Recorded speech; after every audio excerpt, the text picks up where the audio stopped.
The Dark One. A Tale of the Assassin Without a Name by Scott Marlowe. Assassins operate from the shadows for a reason. Most of the time, it's a matter of practicality. Other times, it's simply the most efficient way to complete a contract. But sometimes, a slit throat in the dark or a jab in the kidney in passing isn't enough. Sometimes circumstances necessitate, demand even, a public display. Like when someone sends assassins to kill the leader of the city's thieves' guild and his top lieutenants. Some might call that a bold move. Others, a stupid one, given the repercussions should the assassins fail. Regardless, such a move demanded a response, and since this was my specialty, Heavyhammer sent me to Ridland's den to deliver it. "Make sure you send a message," Thorn had told me. "Killing sends a message all its own," I said. "Something else you'd like me to add?" I thought I'd run my last errand for Heavyhammer a long time ago, but the assassins had come after me too. I didn't take attempts on my life as personally as Thorn, but having someone ambush me in a dark alley still didn't sit well, especially after I learned who had facilitated the hit. Thorn grunted. "Show Ridland the error of his ways. Nothing fancy." I frowned. "But you want to show?" "Do what you do best," Thorn said with a shrug. "I don't care who gets in your way. In fact, the more, the better. Think of it as your moment to shine." So, outfitted in my full assassin's attire, I strode from the shadows and across the snow-blanketed street toward Ridland's den. My usual mask and hood concealed my face. A studded leather vest, bracers, and leg guards served for protection. Long knives were ready at my side, and I had my Steel Island sword slung over one shoulder. Winter had a firm grip on the city, its icy embrace infiltrating every avenue, alley, and square, until only the truly foolish or dedicated ventured outside. No one, save the pair of burly doormen, witnessed my approach. Bundled in thick jackets with felt hats pulled low, narrowed gazes soon widened, and gloved hands, already balled into fists, shot from pockets ready to defend or attack. I couldn't help but smirk under my mask, because I saw more than recognition in their widened stares. I saw fear, which was a tough pill for men such as these to swallow. That fear put them on the back foot, weakened their resolve, and, as the pill's bitter sting thoroughly settled into their bellies, fired an anger in them that demanded action. But striking in fear or anger makes one vulnerable, taking their chances against me from minuscule to nothing at all as I closed on them. With teeth clenched, the bruiser on the left, whose cauliflower ears told a tale all their own, took a wild swing at my head. Ducking beneath it, I came up fast, hitting him with an uppercut that rocked his head back. The other jabbed once, twice, but missed both times as I swung around and smashed my elbow into his face, cracking his nose like a walnut. Next, my fist connected with cauliflower ears again, this time bludgeoning his face like a battering ram before my other doubled him over with a punch to the gut. Spinning around, Broken Nose stepped forward and tried to return the favor with a left cross that I blocked and countered so fast that more blood flowed before he even knew I'd hit him again. Grabbing his jacket, I used him for leverage as I kicked cauliflower ears, sending him to the cobbles where he choked and gasped for air. Still holding onto the other one, I brought his face down onto my knee, stunning him, before I tossed him onto the pile. At the door, a spy hole slid shut with a sharp scrape, right before a bar slammed home hard enough to make the sturdy iron door shudder. From inside the den, the faint staccato of drums and a singer's deep baritone reached my ears. Giving the door a quick rap with my knuckles, I removed the small explosive device meant for this purpose from my belt pouch and placed it on the door. "Magnetism," Raid had told me. "Once it's secure, turn the dial and, unless you want to become a smear on a wall, run like hell."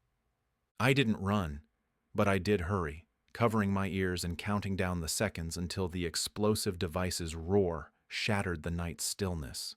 Smoke and remnants of flame scoured the door that was split in half and torn from its hinges.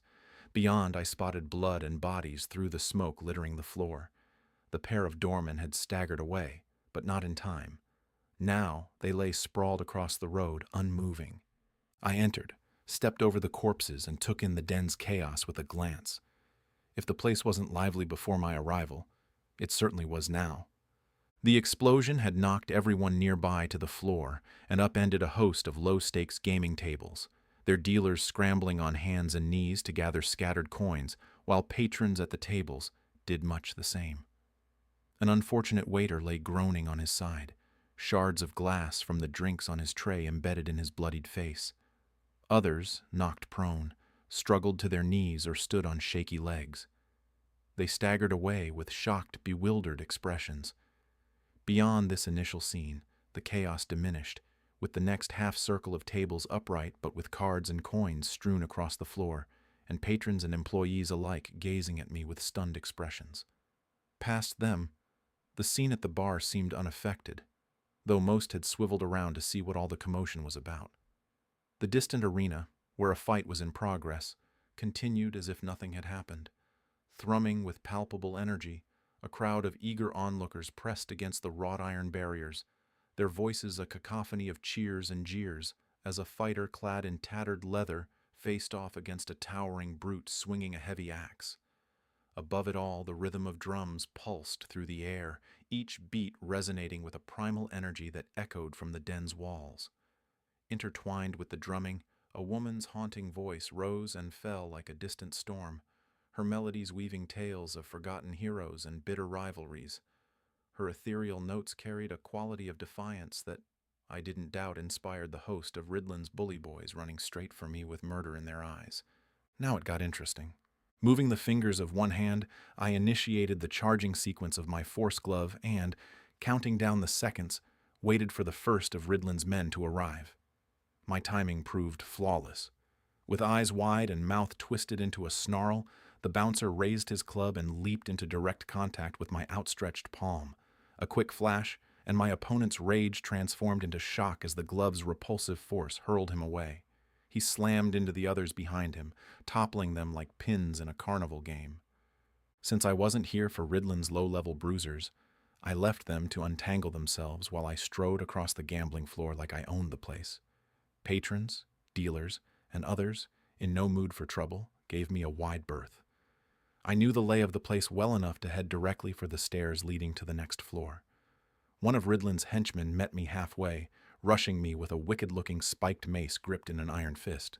I kept on, my pace even and tempered, reacting only when my assailant let out a roar and swung for my head.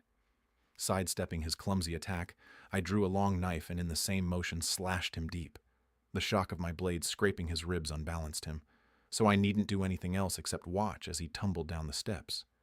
His motion slowed the bully boys from earlier, who had regrouped and now charged up the stairs behind me. Again, I wasn't here for them, so with a flick of a wrist, I tossed a handful of caltrops their way, scattering the tiny spikes across the width of their path. One of Ridland's henchmen had enough sense and dexterity to stop before he put his foot down on one of the triple-pronged spikes, but the man next to him was neither as lucky nor as deft. Realizing the danger too late, he stepped directly onto one, the upturned spike piercing the sole of his shoe and sinking deep into his foot. As one does when stepping on something sharp, he cried out, lifting his wounded foot. The bruiser behind him, charging fast, slammed into him. They went down together, crying out when caltrops pierced their hands and arms. With others getting tangled with each other and trying to avoid a similar fate, I paid them no more heed. More henchmen awaited me on the second floor. Behind them I spotted Ridland. Hard to miss his greasy, dirty blonde hair plastered to his forehead, the plethora of gold chains around his neck, or the look in his eyes, a wild look, like a cornered animal, that only grew wilder as he watched me come into view. This area of the den had one way in and one way out, and that was behind me. Icefire, or devil's tongue-stricken patrons, without a care in the world, lay strewn across loungers and settees. An expansive balcony provided Ridland and his closest associates with an unobstructed view of the arena, where the clash of weaponry beat in time with the echo of the drums. Along the balcony, gentlemen and ladies occupied high-top chairs that afforded them the best views of the arena. Before I arrived, I imagined them cheering on the bloody battle with the gusto of those who had never engaged in a life-or-death fight.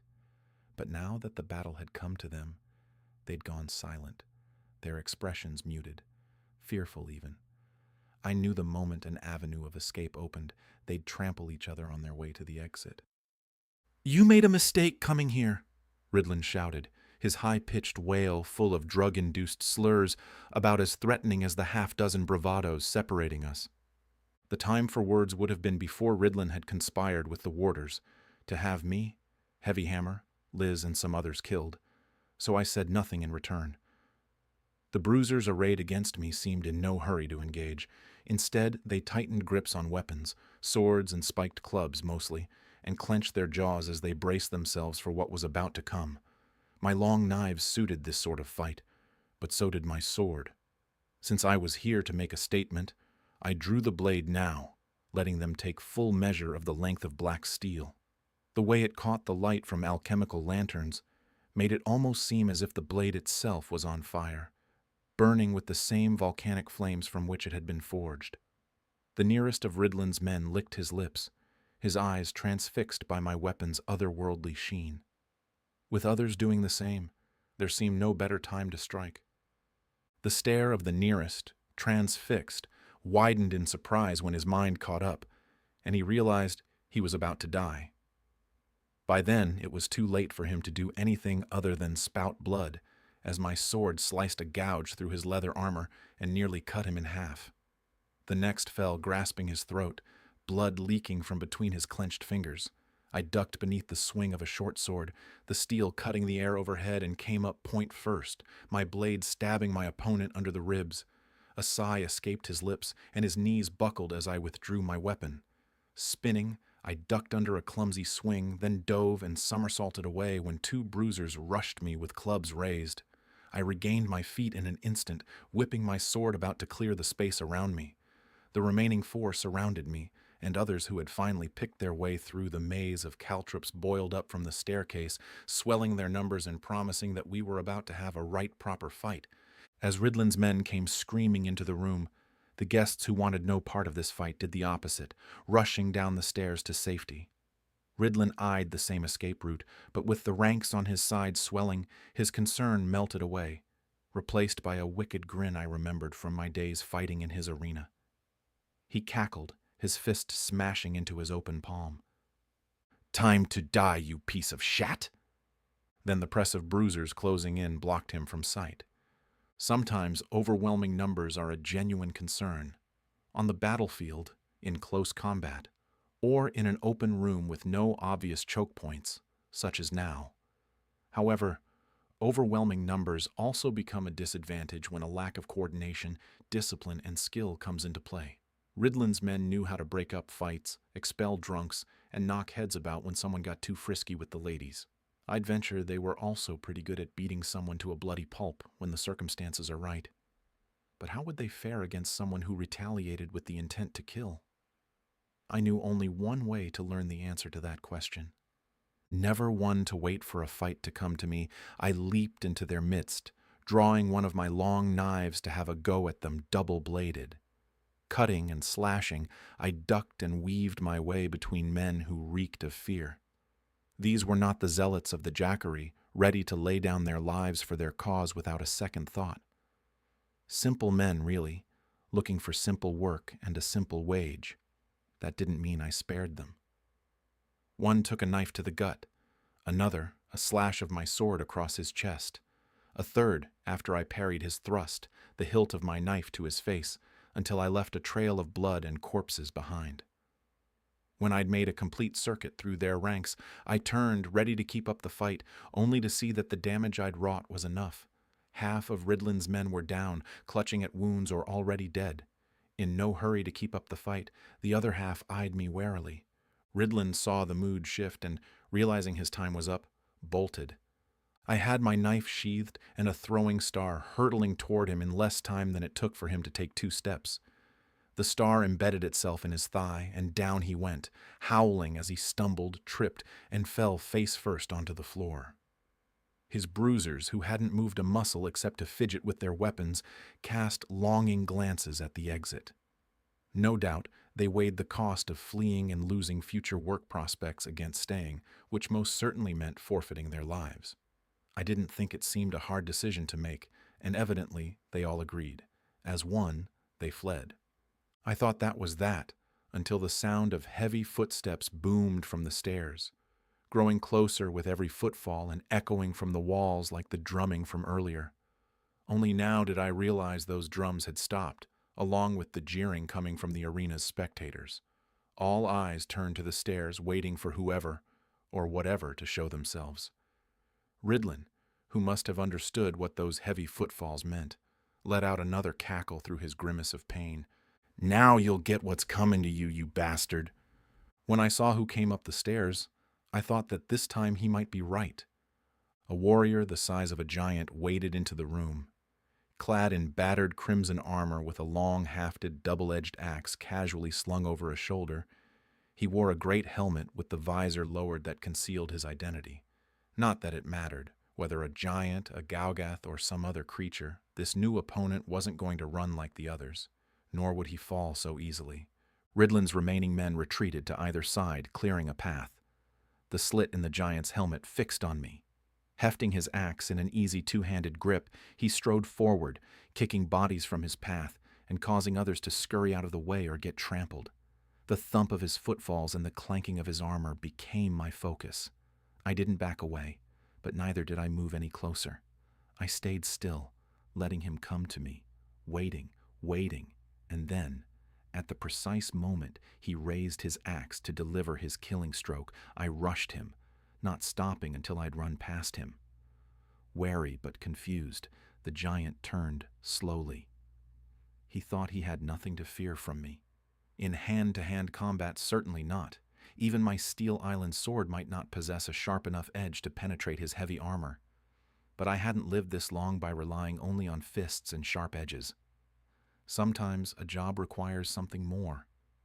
A gesture at the giant's breastplate elicited a puzzled turn of his head, so I held a fist to my chest.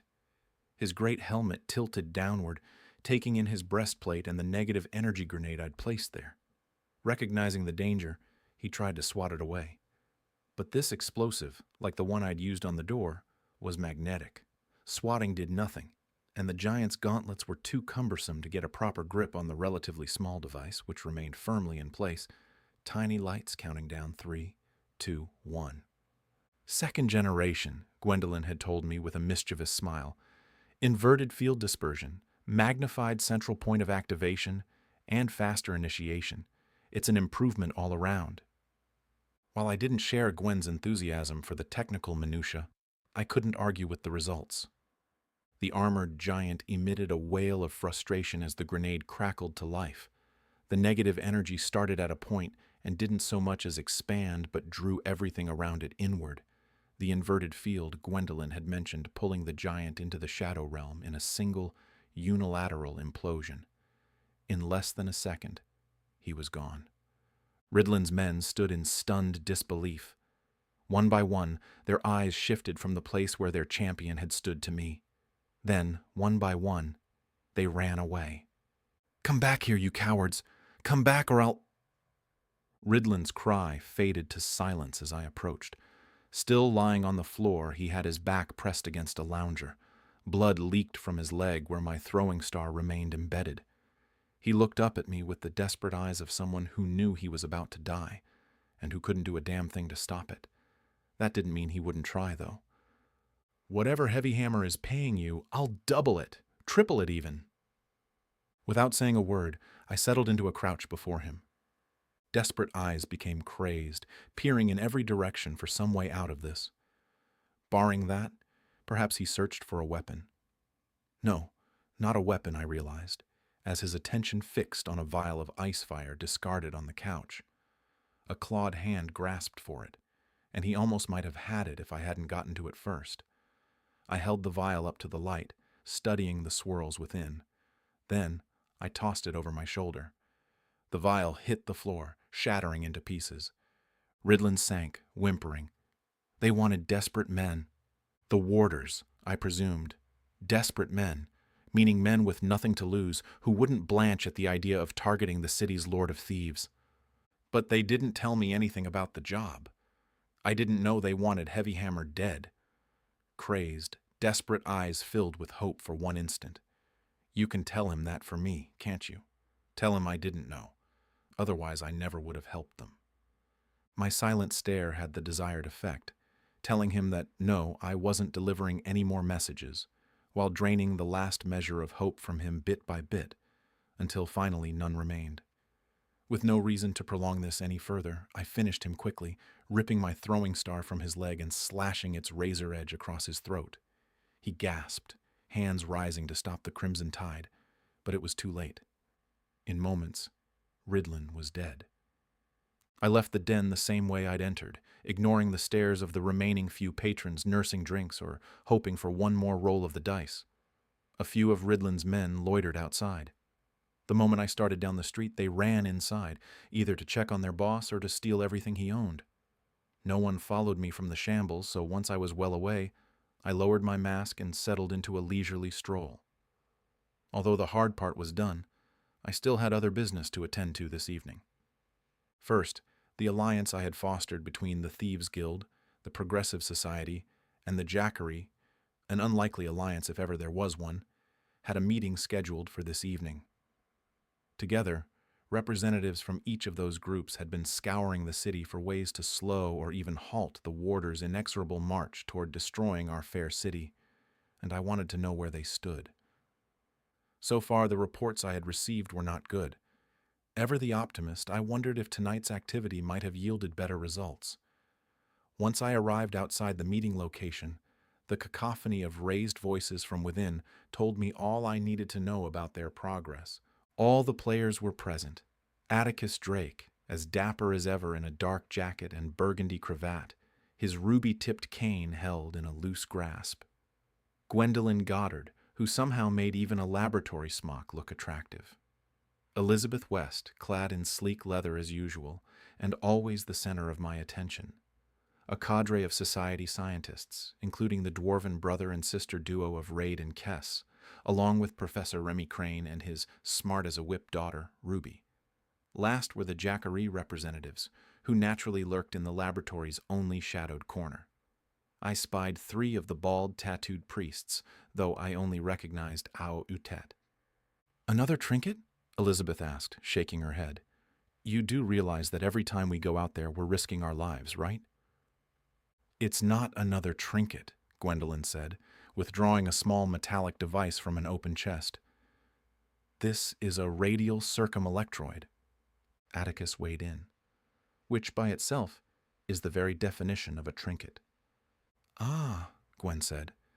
"But combined with the other bits and pieces Elizabeth and the others have retrieved, and the technology the professors and I are working on, we will soon have—" "More nonsense," Autet growled from his corner. "Onias agreed to this alliance because you said you could deliver the warder's weapon. You said you knew where to find it. Yet each time we find places where exactors guard nothing important, or places the warders abandoned long ago. I begin to think you cannot fulfill your end of our deal, and that you will never deliver the dragon as promised."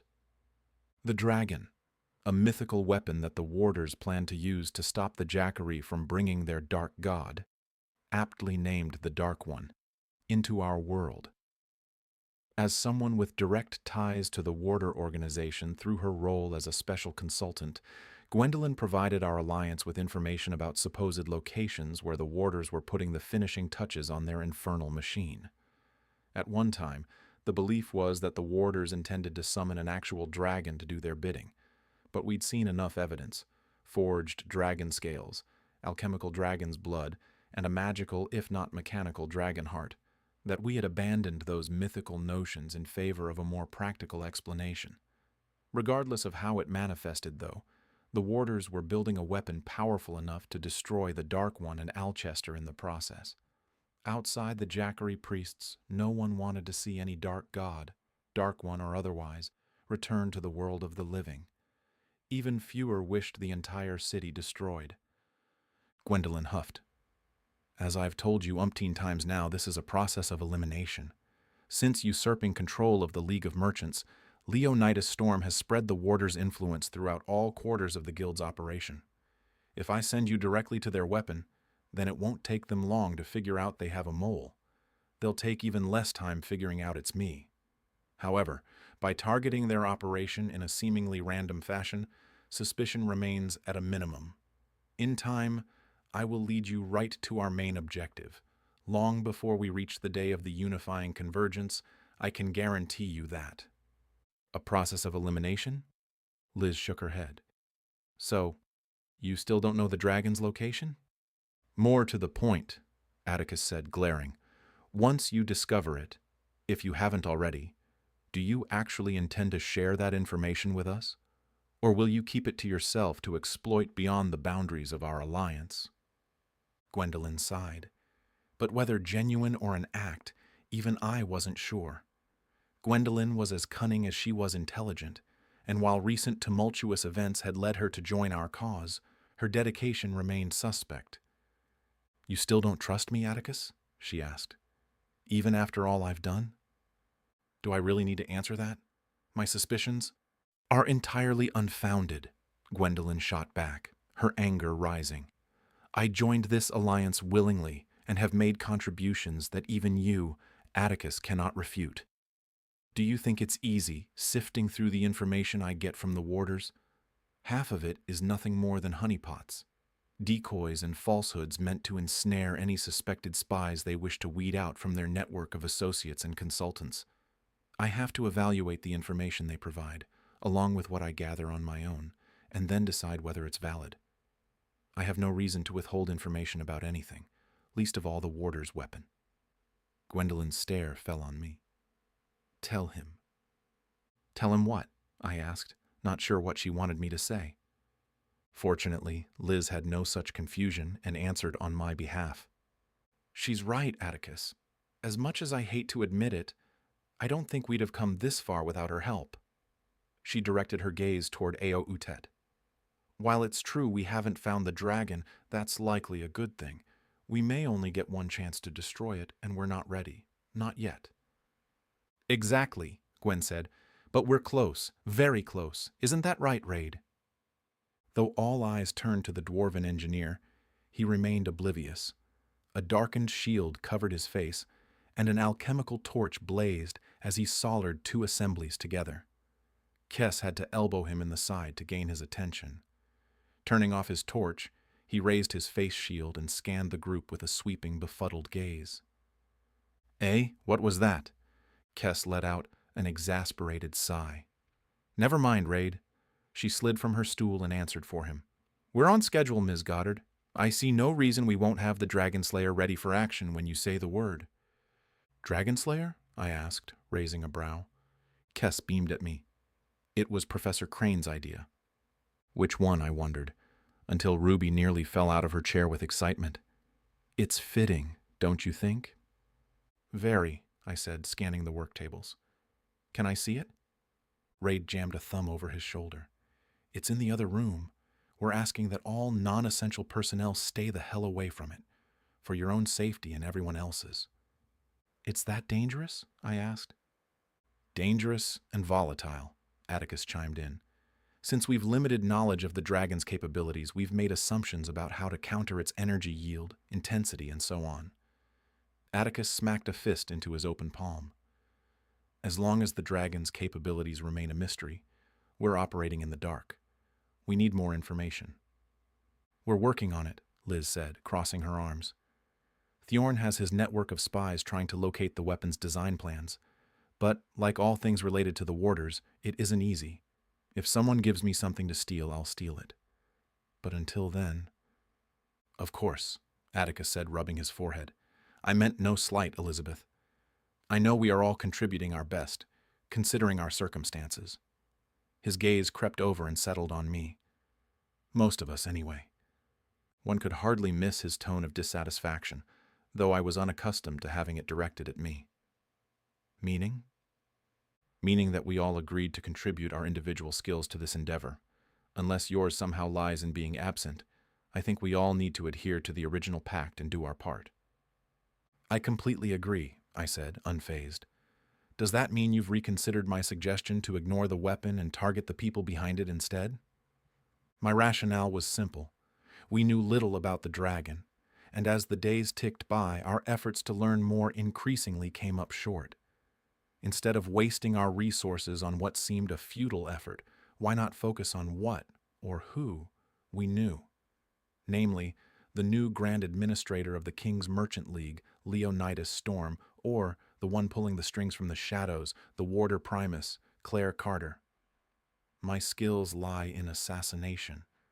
I was more than willing to do my part, but no one, not even Thorn, was willing to bless my proposal. Atticus frowned. Nothing has changed. The prospect of eliminating either person remains too sensitive, and the chances of making a difference too low. Even if we remove Leonidas or some other key person in their organization, we have no guarantee that someone else won't simply take their place. Meanwhile, we risk raising the ire of the authorities. One does not simply waylay the Merchant League's chief administrator without facing repercussions. I think we can all agree that we do not need the King's magistrate looking too closely at our operation. Besides, while we are acting in the best interests of our city, we are not the authorities. Our purview has boundaries. Even now, Atticus refused to use the word murder.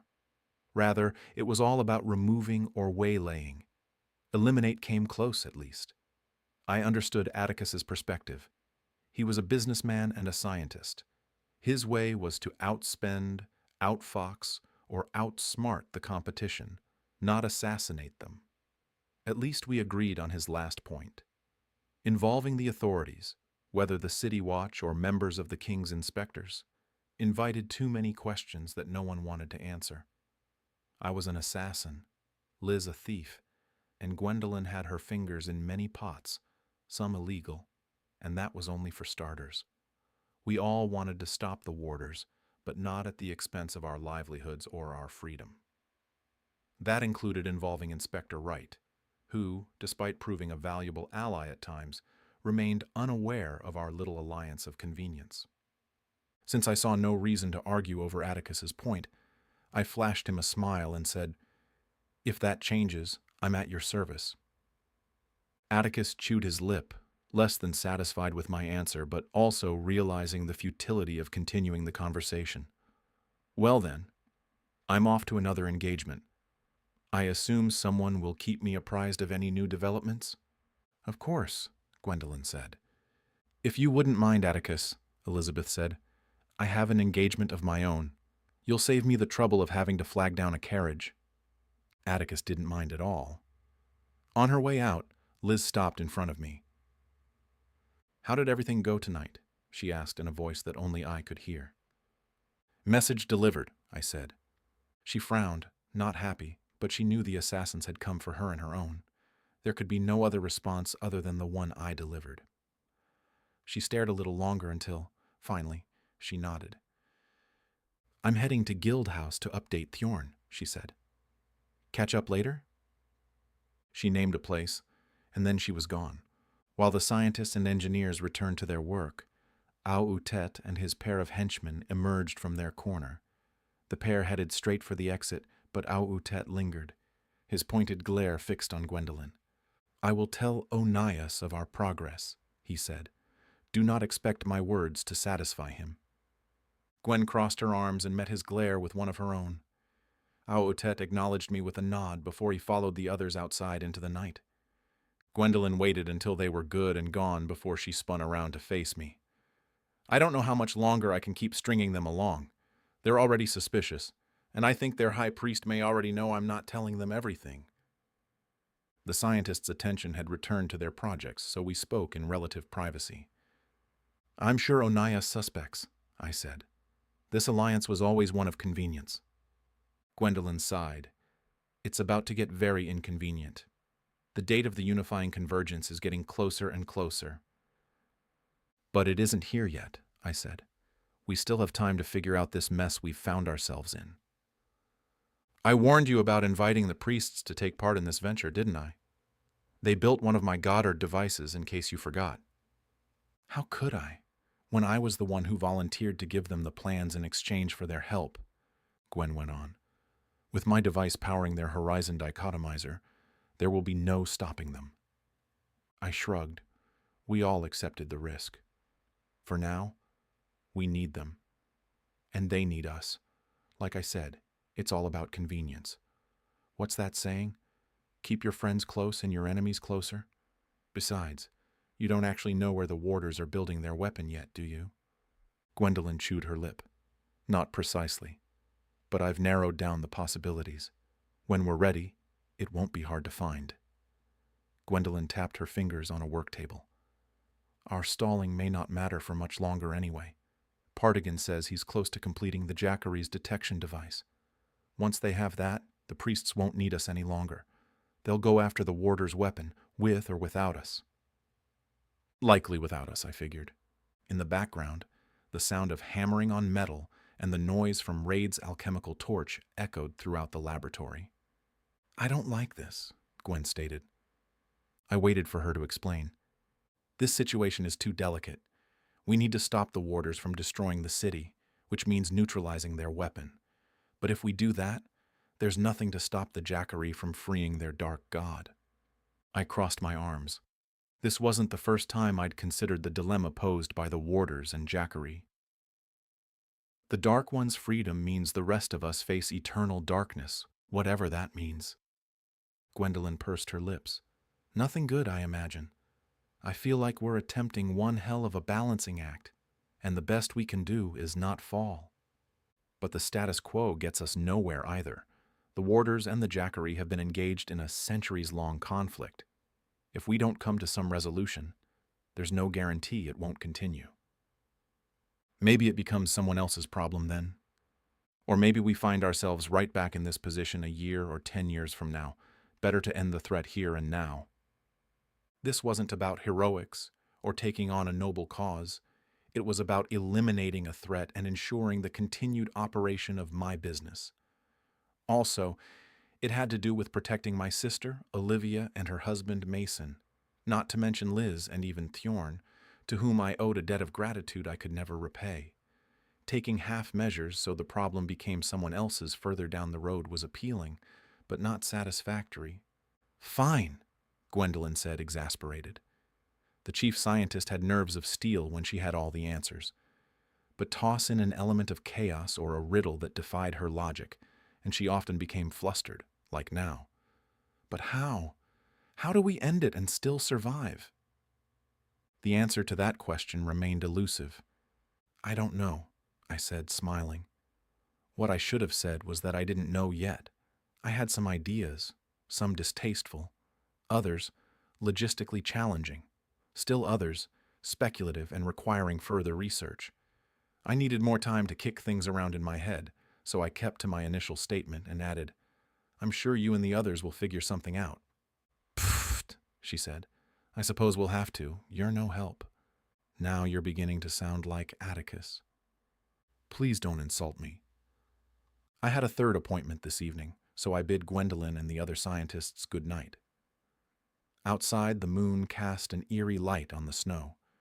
Briefly, I considered returning home to change clothes, but the person I was meeting knew my profession, no less so because he had once hired me to eliminate someone. So I hastened my pace, my boots sinking into the drifts of less frequented byways, until I arrived at a religious abode that looked dark and sleepy behind its ivy-covered walls. You're late, a familiar voice said from the other side of a postern gate. I thought I was early. Regardless, I'm here now. The gate creaked open to reveal Father Kim, with his graying stubble and a blanket draped around his shoulders, as he hopped from one foot to the other. Let's get inside. I'm freezing. I followed Father Kim across the compound past sleepy communal tenements, a church with drifts of snow piled around its edges, and finally to the rear door of a small building marked by its worn stone walls and sturdy iron-bound door. Father Kim raised a long, toothed key and was about to insert it into the lock when he stopped and gestured across the compound. I saw them too. Cloaked priests bearing swords and holy symbols, by all appearances returning from a clandestine trip into the city. Kim remained motionless until they melted from view. A hunting party, he whispered, placing the key in the lock. Hunting what? I asked, my voice equally low. Ashunda Ro. Father Kim pushed the door open, and we stepped into a surprisingly warm room that was mostly barren, but for some ornamental tapestries hanging on the walls, and a spiral stair in one corner leading down. He's still alive? I asked, immediately realizing the fallacy of my question. Still dead, I mean. But that made little sense either. Fortunately, Kem knew what I meant. He somehow survived the holy knife of undead sanctification. Kem stamped snow from his boots while I shut the door behind us. After our fight with Ashunda and his henchman Hessel, I reported everything to my superiors, who felt it wise we maintain vigilance in case his living spirit descended, and our bishop finally became a Vashu. Kem lit an alchemical lantern. One of our patrols spotted Ashunda, or what remains of him, a week ago raiding a mausoleum in Akon Cemetery. He slew 3 of my brothers before he escaped. We've been scouring the cemeteries and catacombs for him ever since. Holding the lantern before him, Kem led us down the spiraling stairs until we stopped at another locked door.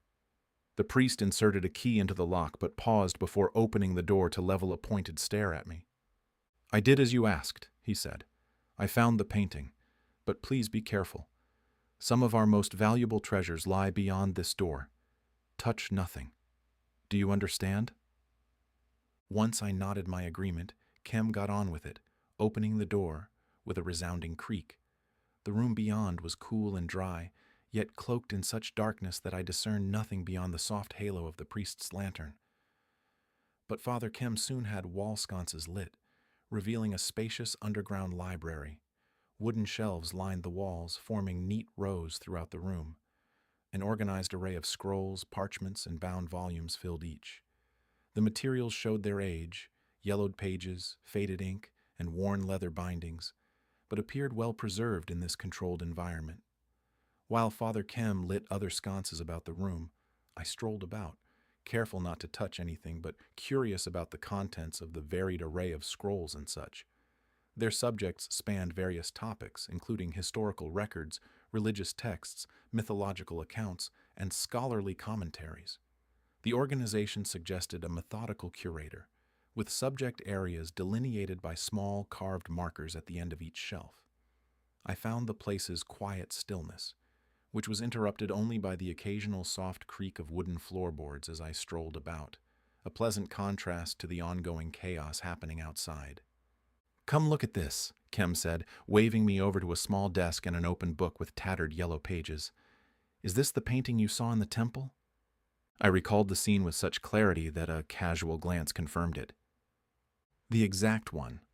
Like the illustration inside the Warder Temple, this one depicted a host of knights battling a cadre of dark priests. Between them, and seemingly aligned with the priests, was a dragon with scales as black as night. As you said, the priests in this illustration are not the Jackaryi. I crossed my arms. Who were they then? Kem wore white gloves. With delicate care, he turned a page. The script was ancient and unreadable, at least to me. They called themselves the Brotherhood of Shadows, Kem said, tracing a line of text with a finger. Their order, like so many others, vanished after the fall of the old gods. This book is a compendium of knowledge about them and other ancient sects of darkness. It states that members of the Brotherhood, while priests, were also assassins. Assassins? I asked, genuinely surprised. Yes, assassins who melded spiritual practices with martial traditions. The Brotherhood was a secret organization that owed its allegiance to Calthar, the god of assassins. As you might imagine, they operated in secrecy, earning a reputation for deadly efficiency. Some said that seeing an assassin priest of the Brotherhood was akin to seeing the fanged visage of the Lord of Death himself, meaning that such a person had little time left in this world. The shadow priests, as the text calls them, believed their god guided their actions, and that such guidance helped foster a balance between luminance and darkness. I nodded at that. Though most didn't see it that way, the concerns of balance were ever at the forefront of my profession. An act or deed often required a counter, an evening of the score, a balancing of the scales, a beginning and an end. As my former master liked to say, assassins were the fulcrum between the client and the mark. Where does the dragon fit in? I asked. And why were they fighting the warders? An alliance against a common foe? Today we look back at the battles between good and evil as legendary confrontations. However, in those times, with the gods, themselves embroiled in an endless war, such alliances were often a matter of survival, or a means to gain the upper hand. I'm afraid I can't say for sure why a dragon aligned itself with a cadre of assassin priests. I doubt it was for any good reason, though. Good was a relative term, I found, but I said nothing to dislodge Father Kem from his high road. Instead, I asked, "What about the warders, then? The ones in the illustration are clearly knights. We even saw a statue of one inside the temple." Father Kem gently lifted the book's cover and closed it. "The Holy Knights of Warding, as they called themselves in ancient times.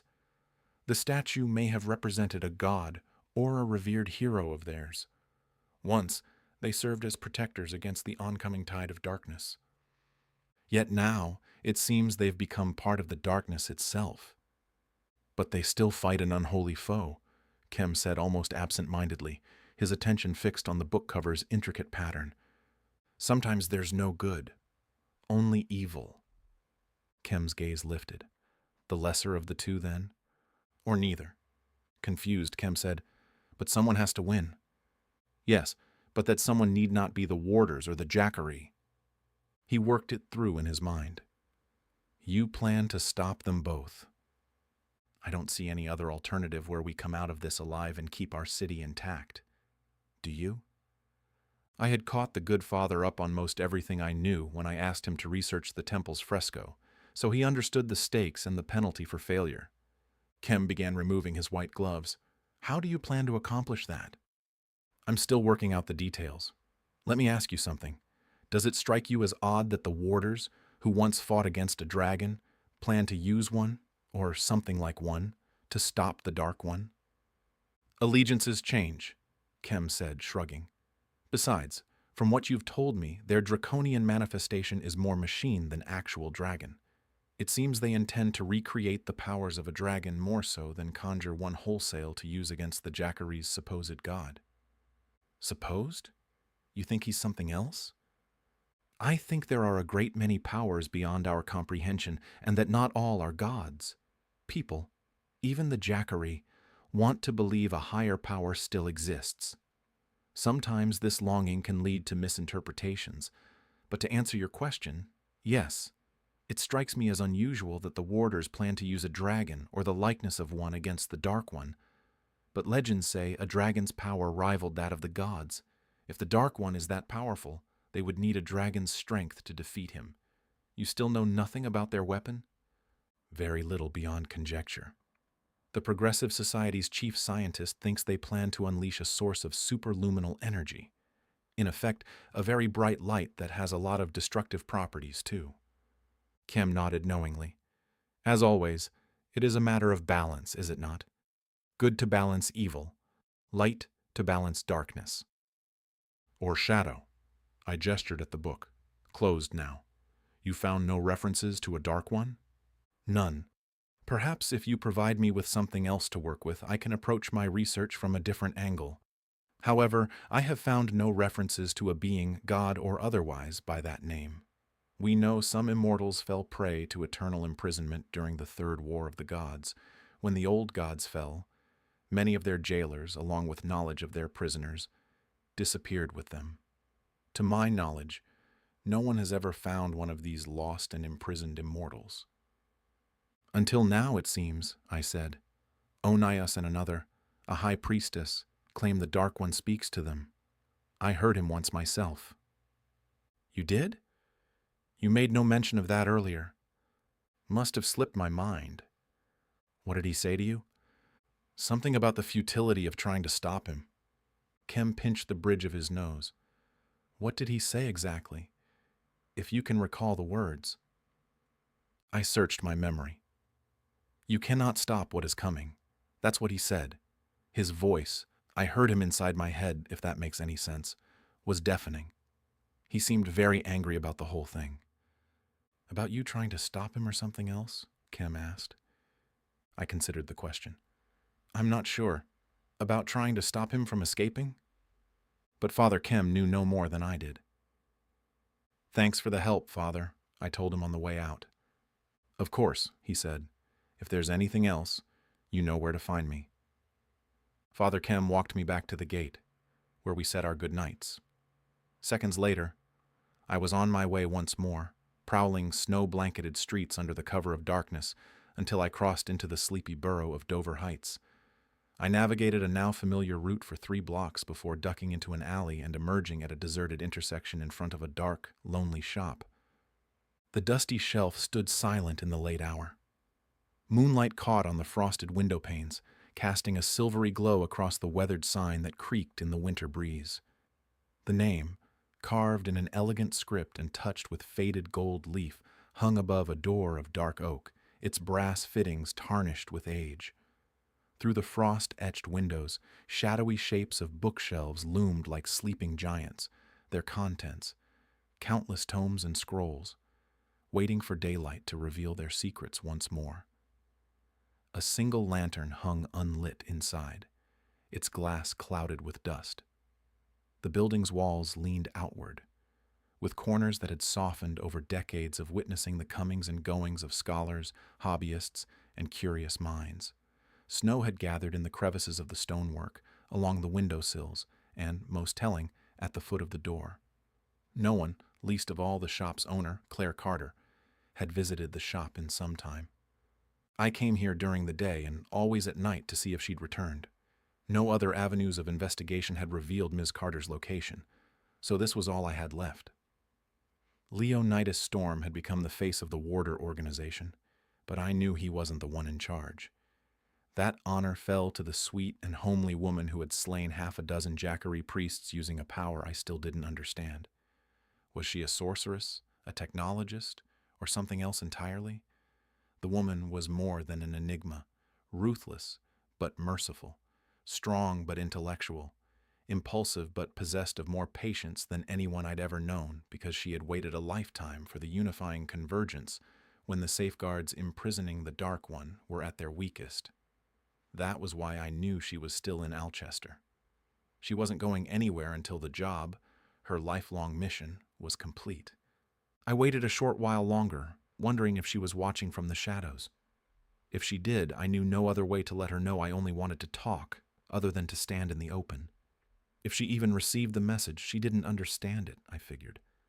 So, ready to leave, I stopped when I spotted Claire stepping from the shadows. I waited for others to appear beside her, but no one did.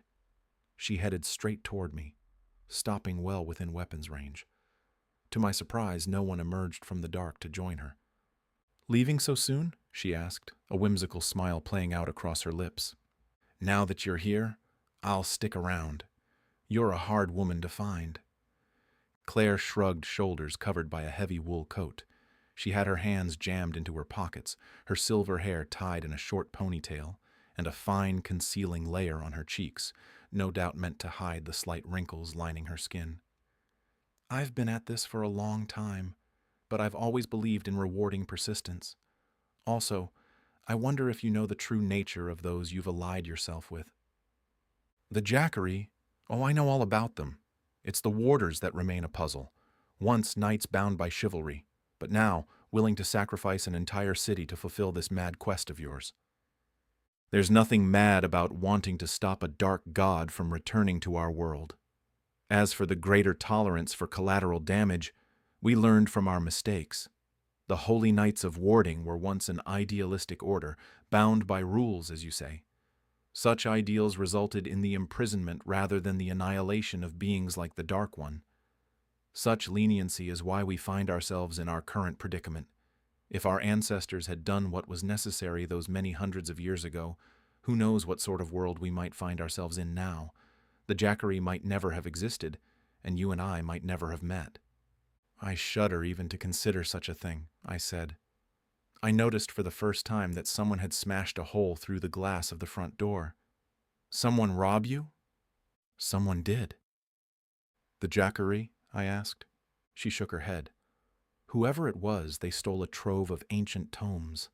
Their subjects are not ones I usually assign to the death priests. It wouldn't bother me so much if the books weren't extremely valuable. No matter, I'll get them back one way or another." I returned to the subject at hand. So the warders are cleaning up the mistakes of the past? That's your holy mission? I wouldn't call it holy, Clare said, but it is our purpose. Then why wait? Onias said the reason you want to destroy the city is to disrupt the unifying convergence. He said that without Alchester and Chorus beneath it, none of the other elements matter. If you destroy the city, the Dark One will never escape. I paused, wondering if she might answer, but I knew by her lifted brow and thin smile that she already had, and that her silence meant she was waiting for me to catch up. It was never about stopping the Jackaryi from freeing their god, was it? In fact, you want them to succeed. That's why you've done nothing to impede their progress, and why you won't make a move until they release the Dark One. Clare withdrew her hands from her jacket pockets and gently clapped. Bravo. Can I assume your weapon is complete? I asked. It is, Clare said. But don't bother asking anything more about it. No amount of persistence will convince me to divulge its secrets. So why come out of the shadows? You filled in some holes for me, and I appreciate that. But you wouldn't have come here if you didn't need something from me. I need nothing from you, she said, other than to ask you to stay out of our business. Murder isn't exclusive to Alchester. Find some other city to ply your trade. That's true, I said, but given the cost of moving and starting over, I think I'll stay put. Clare sniffed. Suit yourself, but don't blame me when things don't work out in your favor. I've been planning this for a very long time. There is virtually nothing I haven't taken into consideration. The Jackaryi will free the Dark One, and we'll be there to end him once and for all. A 500-year mistake made right finally. Then, when all this is done and our mission is complete, the warders will seek refuge in distant places where no one will ever find us. So, you sail off into the sunset and leave a smoking ruin behind? I paused. You said you thought of everything, but I doubt that in all the years of planning, you ever considered someone like me opposing you. My presence alone is a wild card, isn't it? Maybe you never expected anyone to learn so much about your plan. Or maybe you didn't consider that the Jackaryi might find allies in the city. Or I let my hand creep toward one of the long knives at my belt. Or you never anticipated this meeting, where you're a knife blade away from having all your carefully laid plans slashed apart. Clare's lips curled into a sly smile, like she knew something I didn't. Don't tell me you've forgotten our last meeting already, she said, rolling up her sleeves to expose her forearms. You know I'm far from defenseless. A fine layer of hair covered thin, freckled arms that were otherwise unremarkable, except for a series of metal filaments visible beneath her pale skin. The filaments disappeared somewhere beneath the sleeves of her jacket and ended at her hands. Their layout on each forearm was congruent with the other and etched in such a bizarre pattern that there seemed an artistic quality to them. Artistry aside, the filament's design was also one of deadly function. As if to demonstrate their lethality, or perhaps as a reminder, fingers of lightning danced across her arms. And we thought at first the warders wanted nothing to do with technology, I said. You've got it implanted in your body. As with all things, these bioelectrical implants serve a purpose, not least of which is deterring unwanted advances by ones such as you.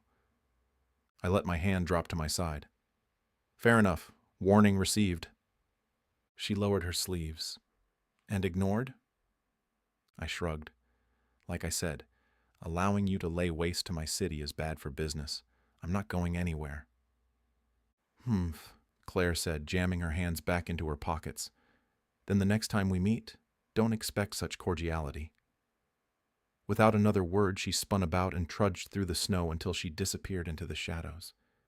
I stared after her for a moment. Then I got moving again.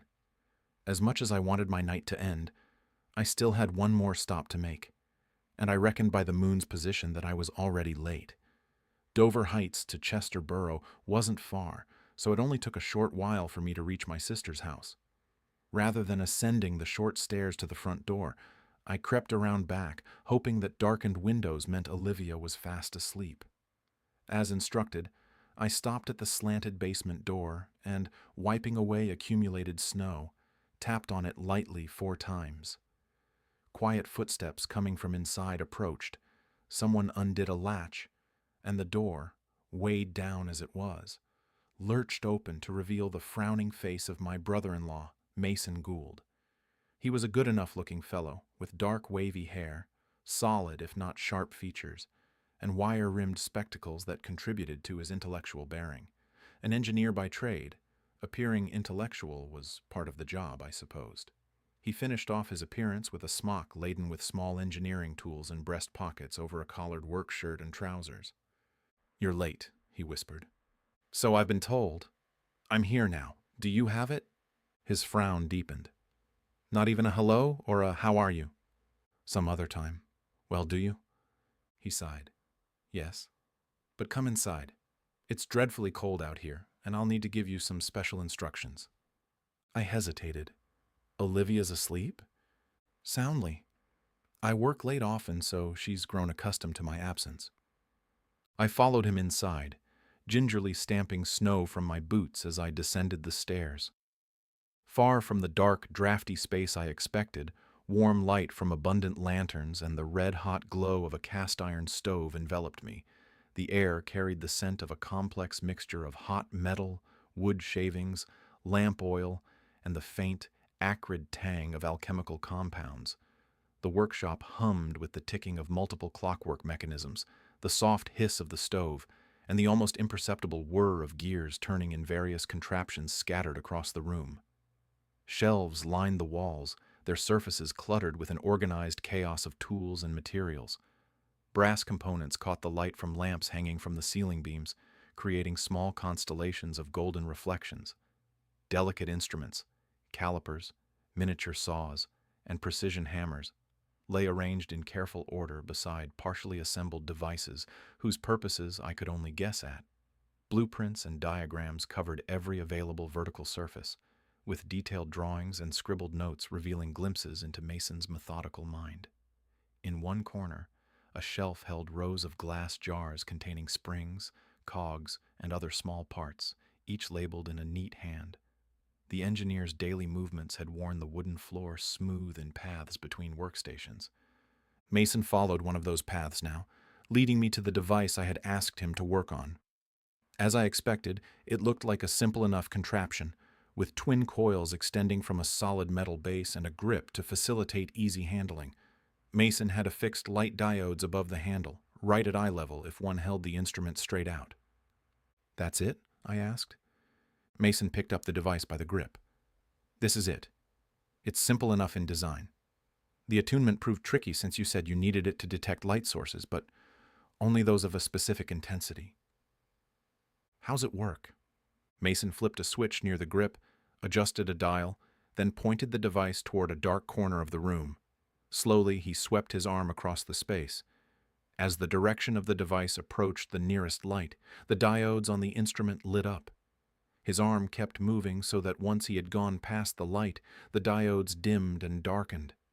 At the next light, the demonstration was the same, with the diodes lighting up, then fading into dormancy once more. "As you can see," Mason said, "you'll need to navigate by pointing the light detector toward a source of light. Since it's nominally attuned to intense sources, I adjusted the sensitivity with this dial. Keep in mind that if there's more than a single source, using the detector might get tricky." "I'm reasonably confident there's only the one." Mason handed the device to me. I repeated his demonstration with the same results. "What's the range?" I asked. Undoing his smock, Mason hung it on a wall hook by the stairs. "Not great," he said almost apologetically over his shoulder. "If I had more time, I could increase it. Give me a few more days, and I think I can—" "Tonight's the night, Mason," I said. "I'm running out of time. We all are." Mason sighed. He finished hanging the smock, then sank onto a stool. "You're sure this is the right approach? It seems unnecessarily provocative."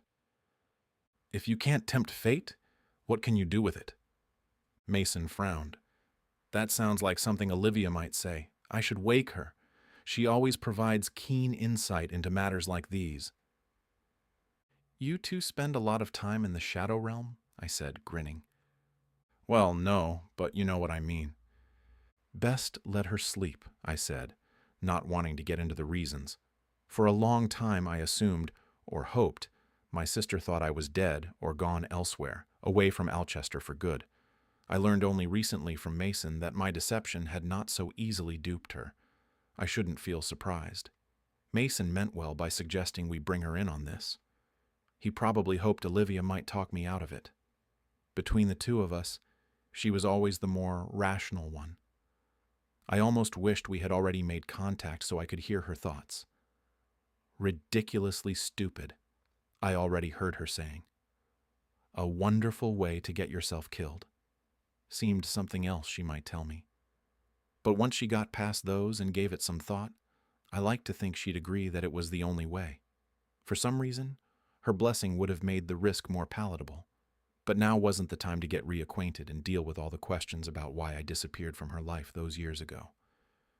Maybe once things returned to normal, we could sit down and have that conversation. Assuming I lived through the night. I held the light detector up. You mentioned something about special instructions. It seems pretty straightforward to me. Mason paused, sighing. I've told you all you need to know.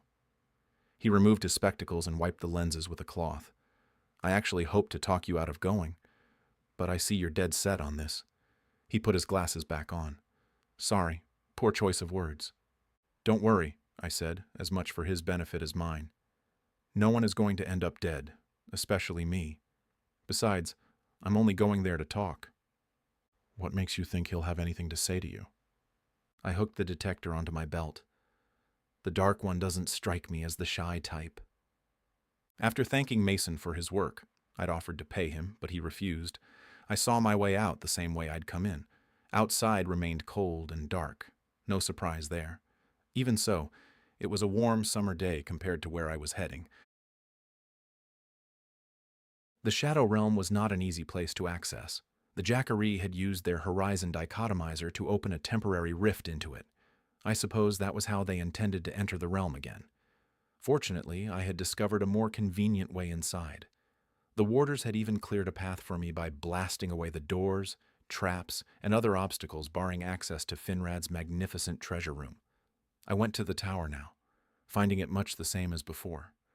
The old wizard's tower remained a dark, lonely place, but transformed by an icy coating that blanketed its weathered stone courtesy of winter's first snowfall. The 100-foot structure with its bare, sooty stone gleamed with an otherworldly presence where moonlight caught the ice. Snow had collected in the mortar lines, creating ghostly white veins that climbed the tower's full height. The clearing that surrounded the structure, bare before, had disappeared beneath an unmarked, knee-deep blanket of white. The steps leading to the open doorway, open because warder arcanists had ripped it from its hinges, were barely visible shapes beneath the snow. Massive icicles hung from the edges like crystal teeth, some longer than a man's height, creating an effect like a glittering crown that the tower's master might have conjured in a bygone era. As before, no windows or balconies interrupted the tower's ascent. Fantastic snow sculptures shaped by the wind crowned the crenellated rooftop, a jagged white corona that caught the moon's light, transforming Finrad's grim monument into something that, despite my knowing better, appeared almost beautiful. Although my erstwhile allies from Chorus and I had decimated the first of the warders to take root here, I knew they hadn't abandoned the tower. This was their way into the Shadow Realm, just as it was mine. So I approached cautiously, wondering how many sentries I needed to sneak past. No one guarded the stairs, and I had nothing to fear from higher vantage points since the tower had none. I supposed someone might observe my approach from the tower's rooftop, but I doubted anyone had figured out how to access it. Stories said the tower's interior dimensions defied external observation. Those stories at least were right. But other tales, like those that told of rooms filled with poisonous gas or deadly automatons patrolling the halls, remained uncorroborated. However, during past expeditions into the tower, I had the sense we had hardly scratched the surface of the place. Who knew what undiscovered wonders or horrors awaited the next round of treasure hunters and adventurers, since we had literally left the front door wide open? As I crept up the stone steps where I fought Leonidas' storm, I slid a knife free. I saw only darkness beyond the open doorway and heard nothing but the soft wind caressing the tower's icy stone. I shook the snow from my boots to avoid leaving tracks, and then entered. Inside, echoes of silence presaged my arrival. The frigid air in the circular chamber matched the temperature outside. As before, windows not seen from the outside lined the interior all the way around. Through them, I spied the moon's light and the darkness of the surrounding woods. A dusting of snow crusted the ironworks. The sound of booted feet warned me of an approaching warder sentry. Preferring to avoid a confrontation, I crouched into the deepest shadows and watched as an exactor, a fancy word the warders used to describe their soldiers, came into view. No longer hiding his origin, the sentry wore a white surcoat bearing the 4 runes of the warder insignia over chain armor. Obviously bored, the sentry trudged straight outside without so much as a sweep of his attention in either direction. The second he was out of sight, I slipped down the stairs. Faint light sconces guided me until I reached the room of doors. Thankfully, all the doors remained barred or closed, so I passed through with relief. The platform that descended into the treasure room lay at the bottom of the shaft, which posed no problem since I'd scaled the wall here before. I did so now, landing in a soft crouch devoid of sound. Right away I spotted a pair of guards standing where Lyra and Scaramon had battled over the Amulet of Eternal Gloom. A permanent byway remained from past endeavors, a lane unaffected by the surrounding mist that marked the separation between our world and that of the Shadow Realm. The 2 sentries wisely remained within that area of safety, since venturing outside, it meant certain doom. The shapes of others trapped for all eternity provided proof enough of that. With the platform down, neither guard expected visitors, so they strolled about, shifting from one foot to another while engaging in talk about an upcoming match at Ridland's. Slipping past them was easier than stepping outside the carefully wrought lane and far easier than stepping into the ensorcelled mist. I felt the effect of Finrad's spell right away. The slow, debilitating aura penetrated my being from all sides at once, but since the sensation bore some familiarity, I shook it off and got on with the business at hand. That business principally involved navigating, but also surviving, the Shadow Realm. With every step, the Mad Wizard's fog lessened, and the Shadow Realm's darkness intensified, until my passing curled and dissipated the last wisps of mist, and I stepped fully into the realm. The first time I entered this place, the numbing cold shocked me to my core, but subsequent immersion started an inurement process I didn't quite understand. I didn't think one simply became acclimated to the harsh environment, which was darker than the darkest night and colder than an ice locker. It got me thinking, wondering if some external influence was at play. Also, it got me wondering if that external influence was the Dark One, sending me a subtle overture for reasons I didn't yet comprehend. As with so many things, there was only one way to find out. I took out Mason's luminosity detector but didn't activate it. As my brother-in-law had stated, the device had a limited range, and I knew, somehow, that I wasn't close enough yet. I couldn't explain how I even knew which general direction to walk in. Maybe it didn't matter, and one direction was as good as another. I saw nothing in the thick darkness. Neither did I hear, smell, or sense anything at all, but for the cold that manifested as a coolness grazing my skin, and nothing more. My first step since leaving the tower proved easier than I thought, but with every footfall thereafter taking me further from my world and deeper into the void, I felt a rising sense of wrongness in my gut, a warning from unseen quarters that my kind did not belong in this world of eternal darkness. My free hand strayed to my sword, the worn, leather-wrapped hilt providing a sensation of comfort that countered the uneasiness for a short while. I kept moving, not fast, not slow, but at the same pace I might use on my way to a social gathering. I assured myself that I knew where I was going and what I was doing, not realizing that I'd broken into a cold sweat until a shiver danced up and down my spine. I tried to shake off the uneasiness, but to no avail. Continued reassurances that I knew what I was doing, that I always knew what I was doing, didn't work either. The feeling, like I'd become lost, but also that I'd made a fatal mistake by coming here, turned my limbs into flopping appendages.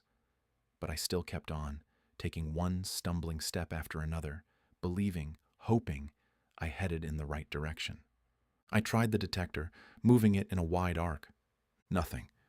So I turned it off and shuffled onward, hunching forward and holding my head down as if I pushed through a dust storm. I glanced up every once in a while, activating the detector, but when the diodes remained unlit, I resumed my silent march. Finally, I stopped. Looking around at the impenetrable darkness, I knew that if the detector didn't show me something soon, I was well and truly doomed. I looked back, or was it forward, wondering if I could ever find my way out of here. Thoughts of the Blood Witch, Isadora, surfaced as I imagined her wandering the Shadow Realm like this, thanks to me. I didn't regret trapping her here, but I felt a small amount of pity for her.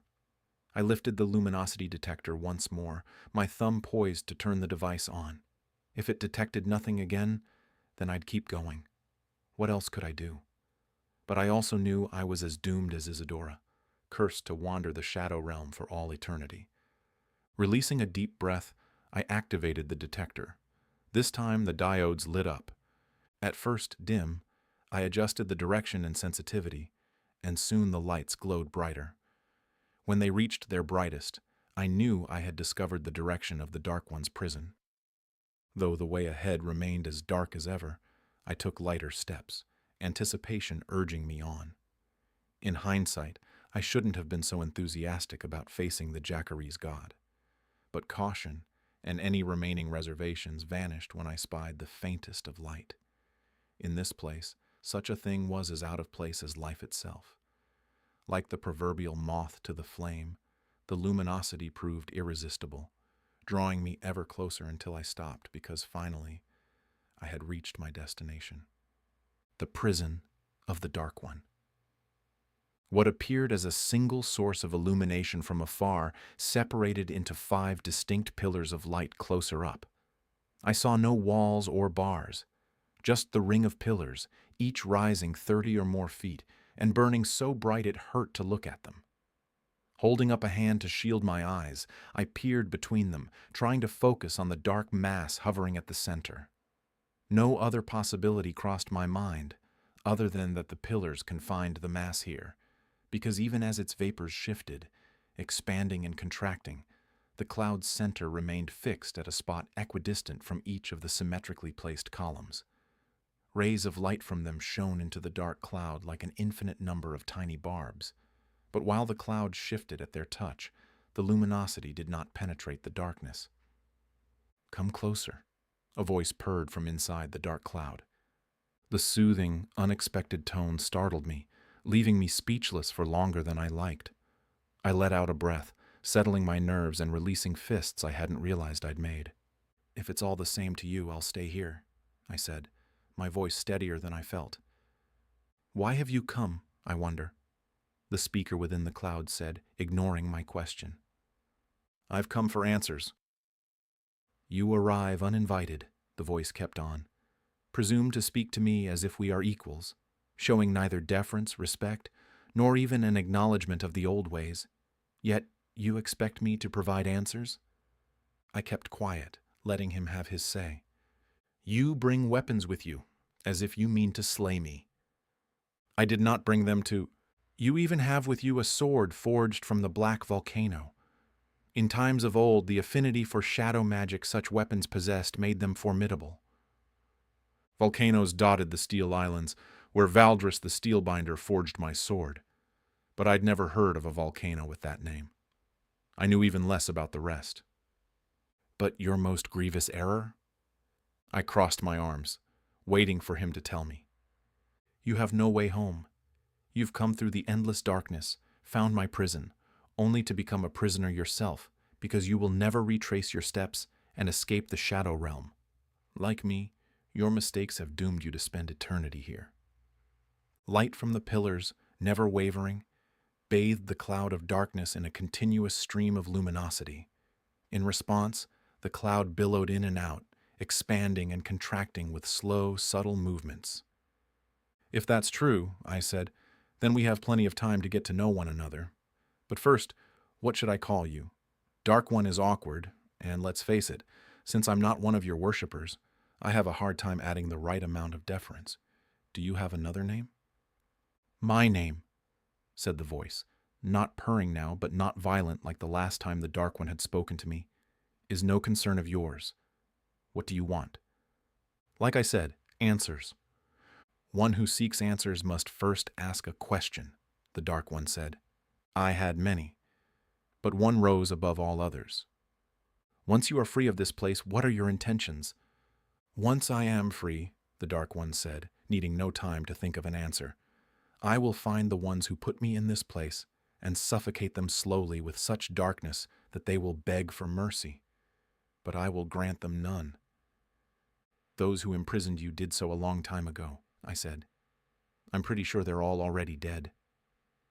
They're ancestors, then, the Dark One said. Then what? Onias and the Jackaryi believe you will usher in a new reign of darkness, that you'll bring about eternal night. The Dark One huffed. I hooked my thumbs into my belt. You think otherwise? I think you ask questions that, in the end, matter very little. Onias possesses something, an ancient artifact. His will alone will bring about the eternal darkness. An ancient artifact? I asked, surprised because this was the first I'd heard of any such thing. The Malafanghorn, the Dark One spat. Never heard of it. The Dark One hissed, which I realized wasn't a hiss at all, but mocking laughter. You come here seeking answers to complicated questions when you lack answers to even the simplest ones. Enlighten me, I said. Glancing at the nearest pillar, I added, Sorry, poor choice of words. The Malafanghorn is a relic of a forgotten age, the Dark One said. Crafted by a conclave of dark sorcerers, the horn's power knows no bounds and suffers no limits. It's powerful enough to bring about the eternal darkness all on its own? I asked, pulling at a thread that had suddenly appeared in my mind. The Dark One hesitated, but finally said, Yes. Then why does Onias need you? No answer. If the horn is as powerful as you say, why does Onias need to free you from this prison? Why not leave you to rot? I left that question unanswered. Let me ask you something else. Did you know that the warders, you might know them better as the Holy Knights of Warding, as they called themselves when their order imprisoned you here, want you to win your freedom? They want the Jackaryi to succeed. Of course, they intend to destroy you the very next second, but that's beside the point. I learned about that only this evening before I came here, but I had some time to think once I crossed over into the Shadow Realm. The trip was dreadfully long, by the way. I would say the scenery left something to be desired, except there wasn't any scenery at all. A thoroughly unpleasant experience. But allow me to get back to my point. Please do, the Dark One said, sounding bored. If the Jackaryi free you, and you're the one who tips the world into eternal darkness, I wonder, what purpose does the horn serve? I waited for the Dark One to answer. When he met my question with silence, I pressed on. I saw a mural on a temple wall that told a story about a group of priests who ventured deep into the earth and returned with a horn. The Malafanghorn, perhaps. More silence, while the shifting mists of the cloud of darkness grew more erratic, swirling in new and different patterns. The horn was dark and twisted, if that helps place it. One of the final murals depicted a priest holding the horn high and a dragon fighting alongside the other priests. They fought the warding knights. I know who they fought, the Dark One rumbled, his voice growing deeper, more agitated. Oh? You know the battle? It must have been significant because the knights slew the dragon. The vaporous mass darkened, if that was possible, and billowed out in ever-increasing volume. Slayed it and cut its heart out. The dark cloud exploded, its gases expanding in all directions at once, even as light from the 5 pillars reacted in kind, flaring with such brilliance and heat that I felt compelled to turn and stagger away to a safe distance. When I sensed the light lessening and the darkness receding, I turned to discover that the cloud had returned to its previous size, and the light had regained its normal intensity. But something had changed. The misty vapors scarcely moved, the contractions and expansions out of sync, and the mass grew smaller by infinitesimal measurements with each pulse. From deep within the cloud, the Dark One hissed, not laughter this time, the reverberations echoing about but growing more silent as each second passed. I remained quiet, watching and waiting, until the cloud finally returned to some semblance of equilibrium, and the creature that was the Dark One grew silent. "Are you the mist, or are you inside of it?" I asked. "Never mind, it doesn't matter, does it? I see what's happening. You're in pain. Constant, intense pain. Is the light the cause?" "Yes," he growled, still angry. "I had an unfortunate encounter with a shadow walker recently. Unfortunate for him, mostly. Intense light undid him. Is this something similar?" "I am no shadow walker," the Dark One said. "What are you, then?" No answer. "It doesn't matter, really, though I have a suspicion." The mist at the cloud's center thinned, as though drawn inward by some unseen force. In that void, two brilliant violet orbs appeared, glowing with an inner fire that cast an eerie purple light that cut through the blackness.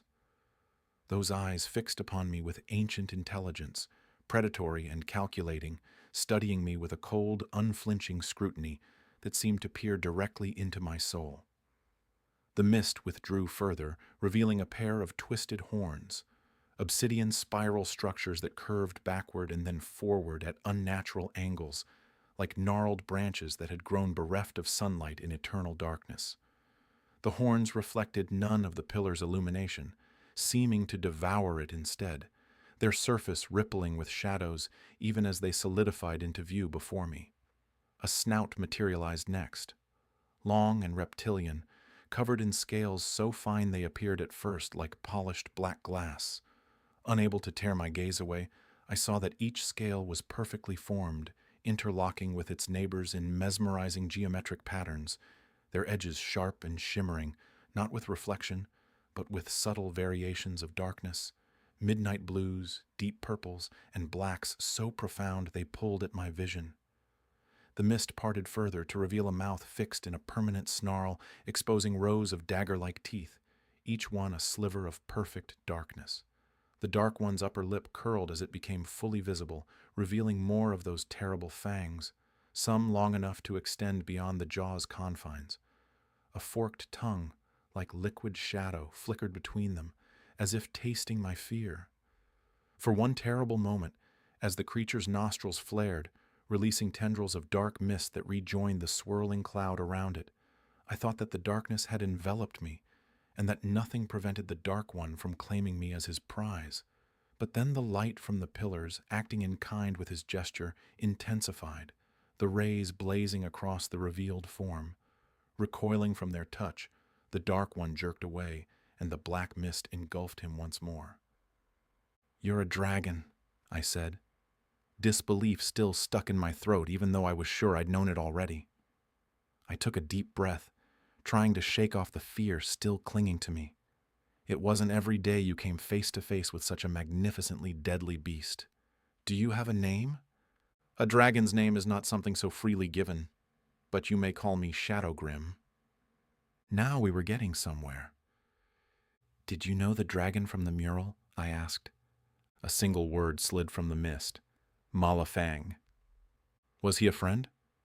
Did dragons have friends, I wondered? Family, or something else? Shadowgrim chose to remain silent. I took that to mean that I shouldn't waste his time with such trivialities, so I returned to my earlier question, asking again, "If Onias has the horn, why does he need you?"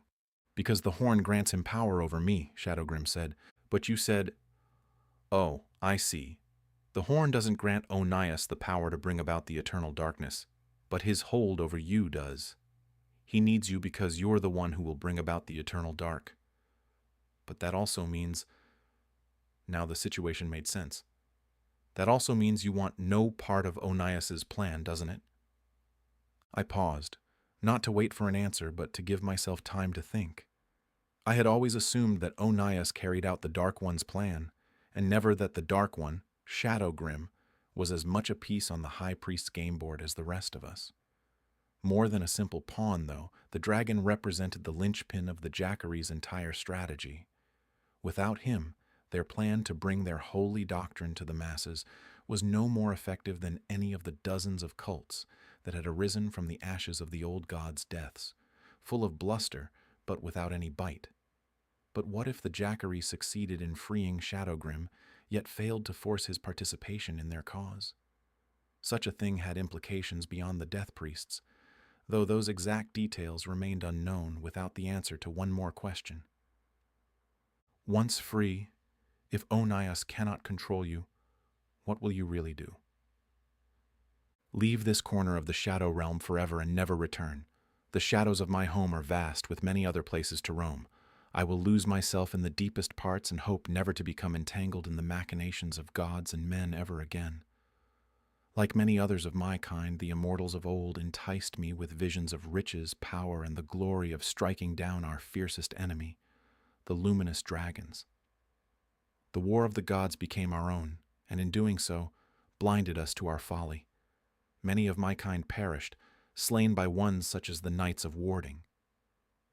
What about Alchester? I asked. And Chorus beneath it? I care nothing for your city, old or new, Shadowgrim said. This cell has stolen everything from me, including the passion to punish my jailers.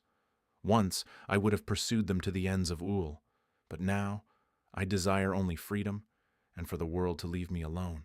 Above all else, I desire an end to this eternal torment. The dragon spoke the words with such an eternity of pain and hopelessness that I didn't doubt them. However, that didn't mean I trusted him. He remained an ancient force of darkness, the Dark One, or Shadowgrim, as he named himself, once aligned with the very immortals of darkness.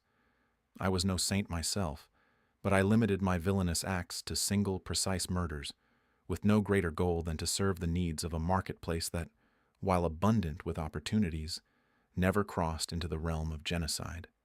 While I didn't relish what I was about to do, I came here to save my city, and that's what I intended to do. I may have a solution, I said.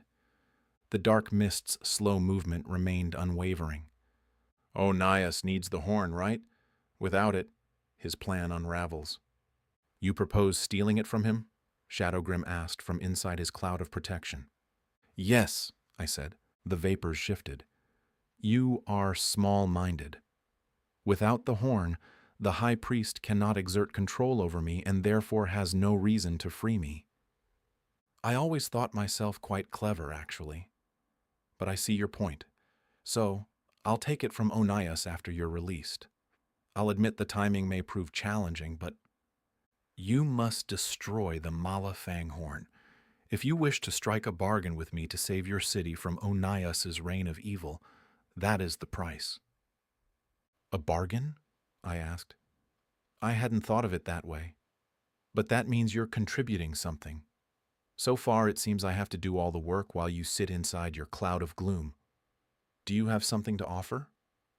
I have information, Shadowgrim said. I'm listening. I have an ally amongst the Jackaryi, the Shadow Dragon said.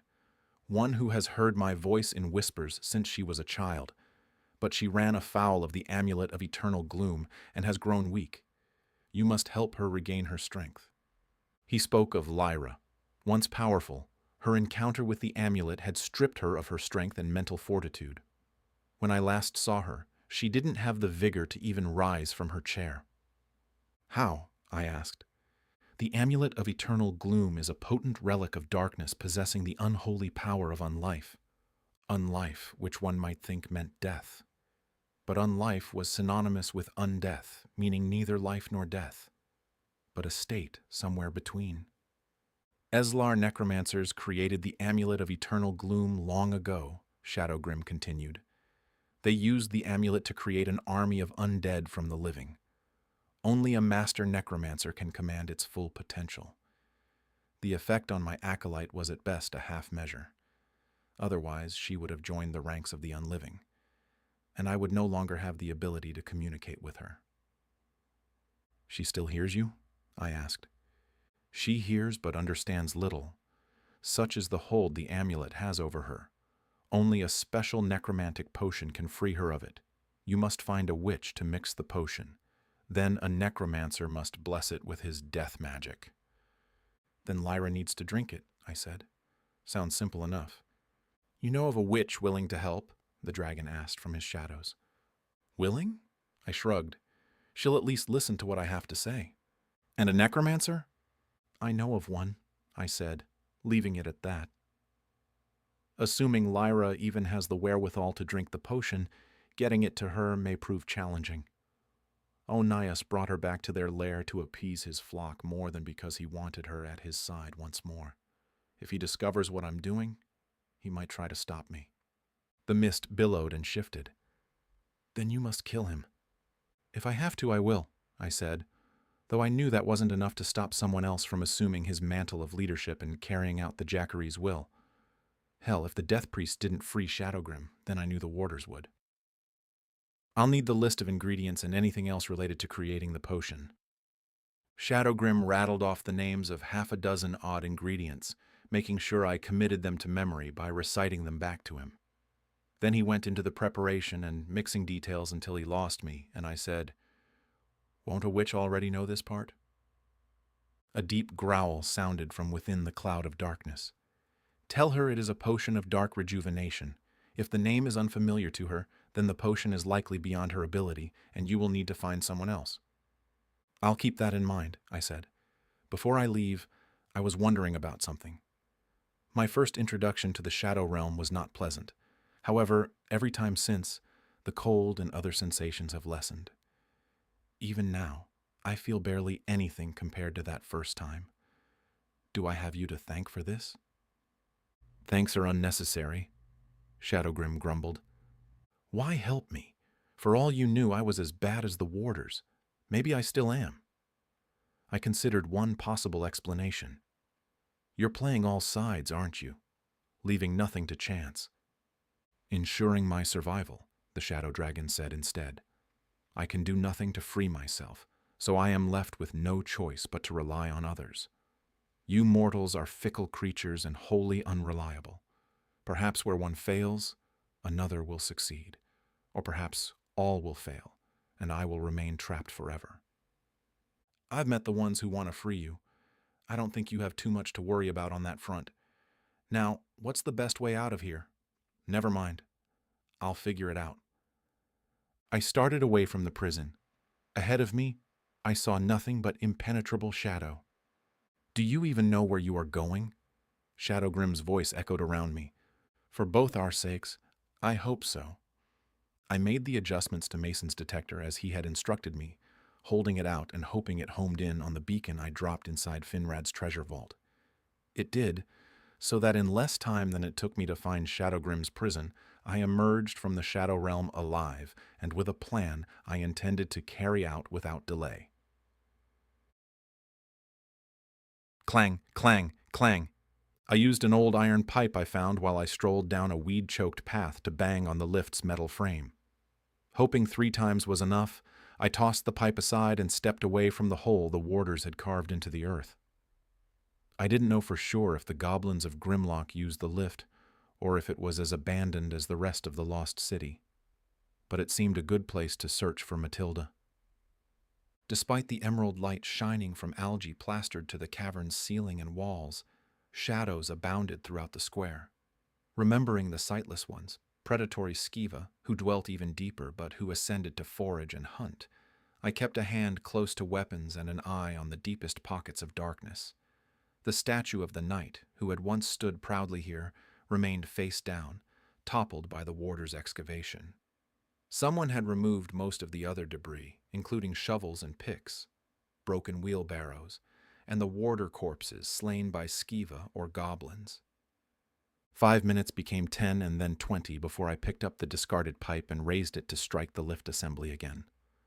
Right when I was about to do so, pulleys squeaked to life and chains rattled, and the mining lift came up. A single imp goblin disembarked. Wearing a dented breastplate with a skullcap helmet, he peered at me with his white eyes, raised a lip to show his fangs, and asked, "What do you want?" "I need to speak with the witch. Can you send for her?" The imp frowned, as much as a goblin could. Do I look like a messenger boy? Fetch her yourself. I tossed him a silver dinar, which he promptly tested by biting down on. Satisfied, he stepped into the lift. Wait here. Then he descended.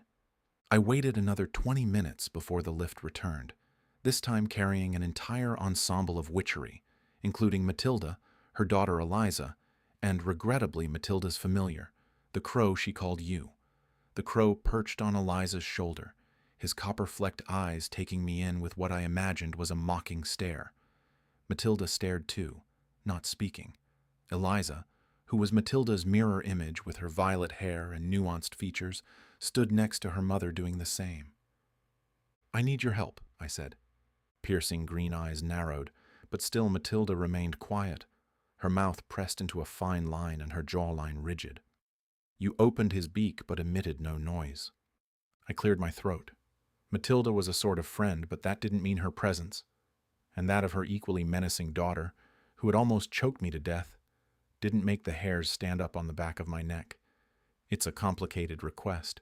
I need you to... What did you do to my sister? Matilda asked. What did you do to my aunt? Eliza chimed in, her high-pitched shout echoing from the chamber's walls.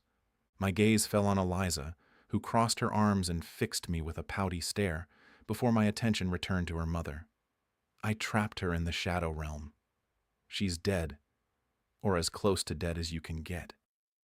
I wasn't expecting an elaborate, flowery display of gratitude, not from Matilda. However, something as simple as a thank you would have more than satisfied me. Instead, Matilda administered a heavy dose of scorn laced with frustration. Did it occur to you that Isadora was not yours to deal with? Not yours to deal with, Eliza echoed. Matilda wrung her hands at her sides. So too did her daughter. Isadora's fate and ours are intertwined. Now she is out of reach, and I dare not relax my vigilance. Your actions have done nothing but delay the inevitable confrontation between us. Delayed the inevitable confrontation. You hopped from one witch's shoulder to the other. Delayed, he squawked. Though this was not the reception I expected, I pressed on despite the odds aligned against me. You don't know the Shadow Realm like I do. No one comes back from that place. Even if Isadora somehow survives the environment, she'll never find her way out. She's lost, and she's never getting out. I waited for some sort of confirmation.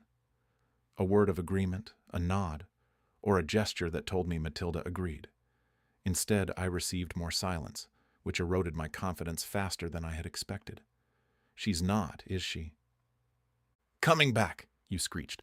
Quiet you, Eliza said. If a way exists for Isadora to find a way out, she will find it, Matilda said. You don't know her like I do. The forces that drive her, her hatred of me and what I did to her in our coven. She will never stop coming after me and my daughter. That may be, I said, but if nothing else, I've given you a reprieve. Use that time to continue hiding, or find some way to deal with her if she returns. The choice is yours, but at least you have one now. My words must have finally made sense because Matilda heaved her shoulders in a sigh. Eliza's expression softened too, though only after she looked to her mother. What about the Empyrean chest? I asked. Have you opened it yet?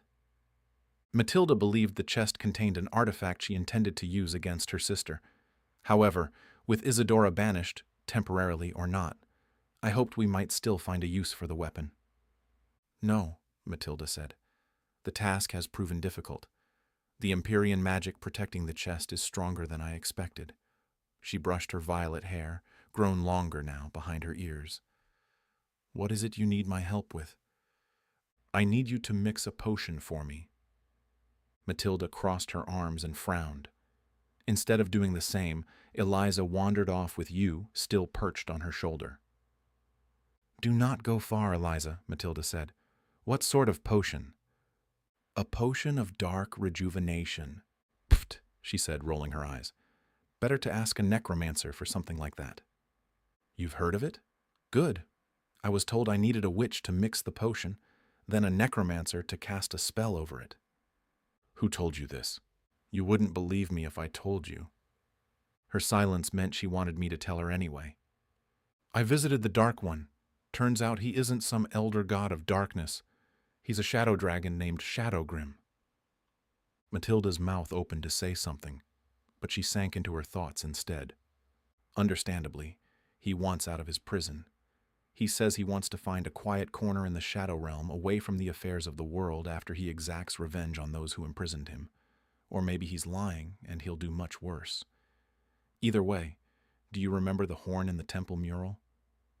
It's called the Mala Fang Horn.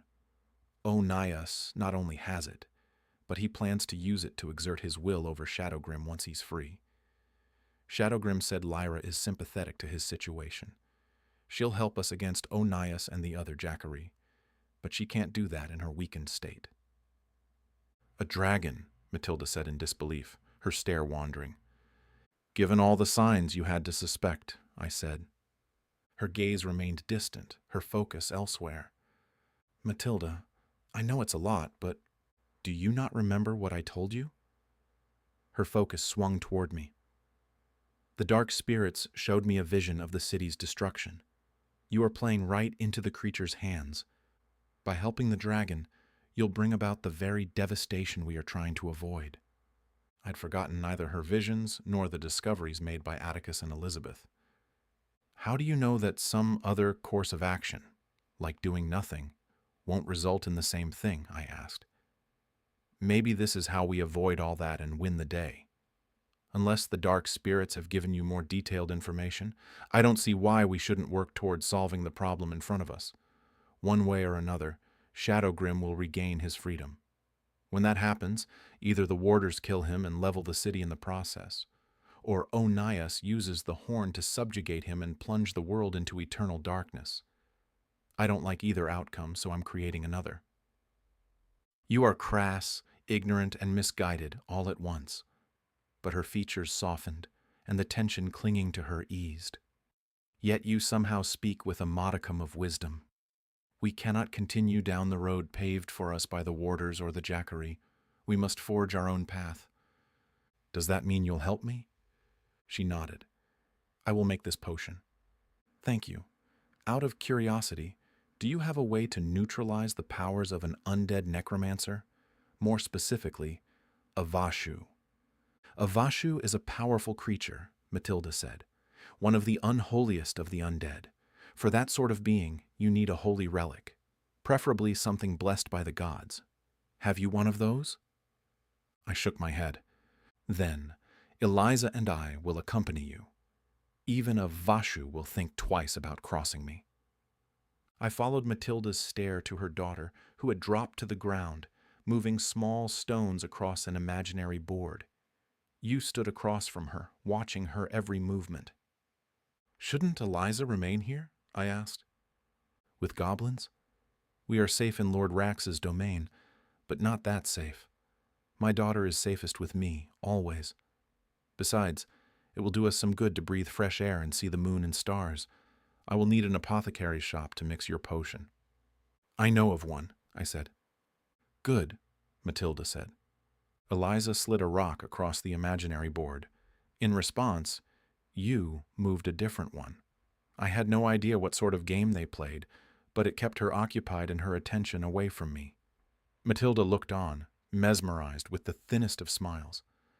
Let us give Eliza a few more moments of peace, she said. Then we will leave. Take the time to prepare yourself. Once we have the potion, our exchange with the Vashu will not be pleasant. You don't think he'll give us his blessing willingly? The undead give up nothing willingly. Some places were best visited during the daylight hours, or not at all. Such was the case with Isadora's apothecary shop, which was located deep in the shambles. We traversed lonely streets to get there and found the store even lonelier. The apothecary's sign, its imagery, a faded silver crescent moon, and a bubbling cauldron, creaked overhead. Snow had piled along the storefront and spilled inside. When we had fled from the place, no one had bothered to shut the door behind us. The smell of lavender and rosemary, echoes of the shop's prior owner before Isadora took the place as her own, welcomed us inside.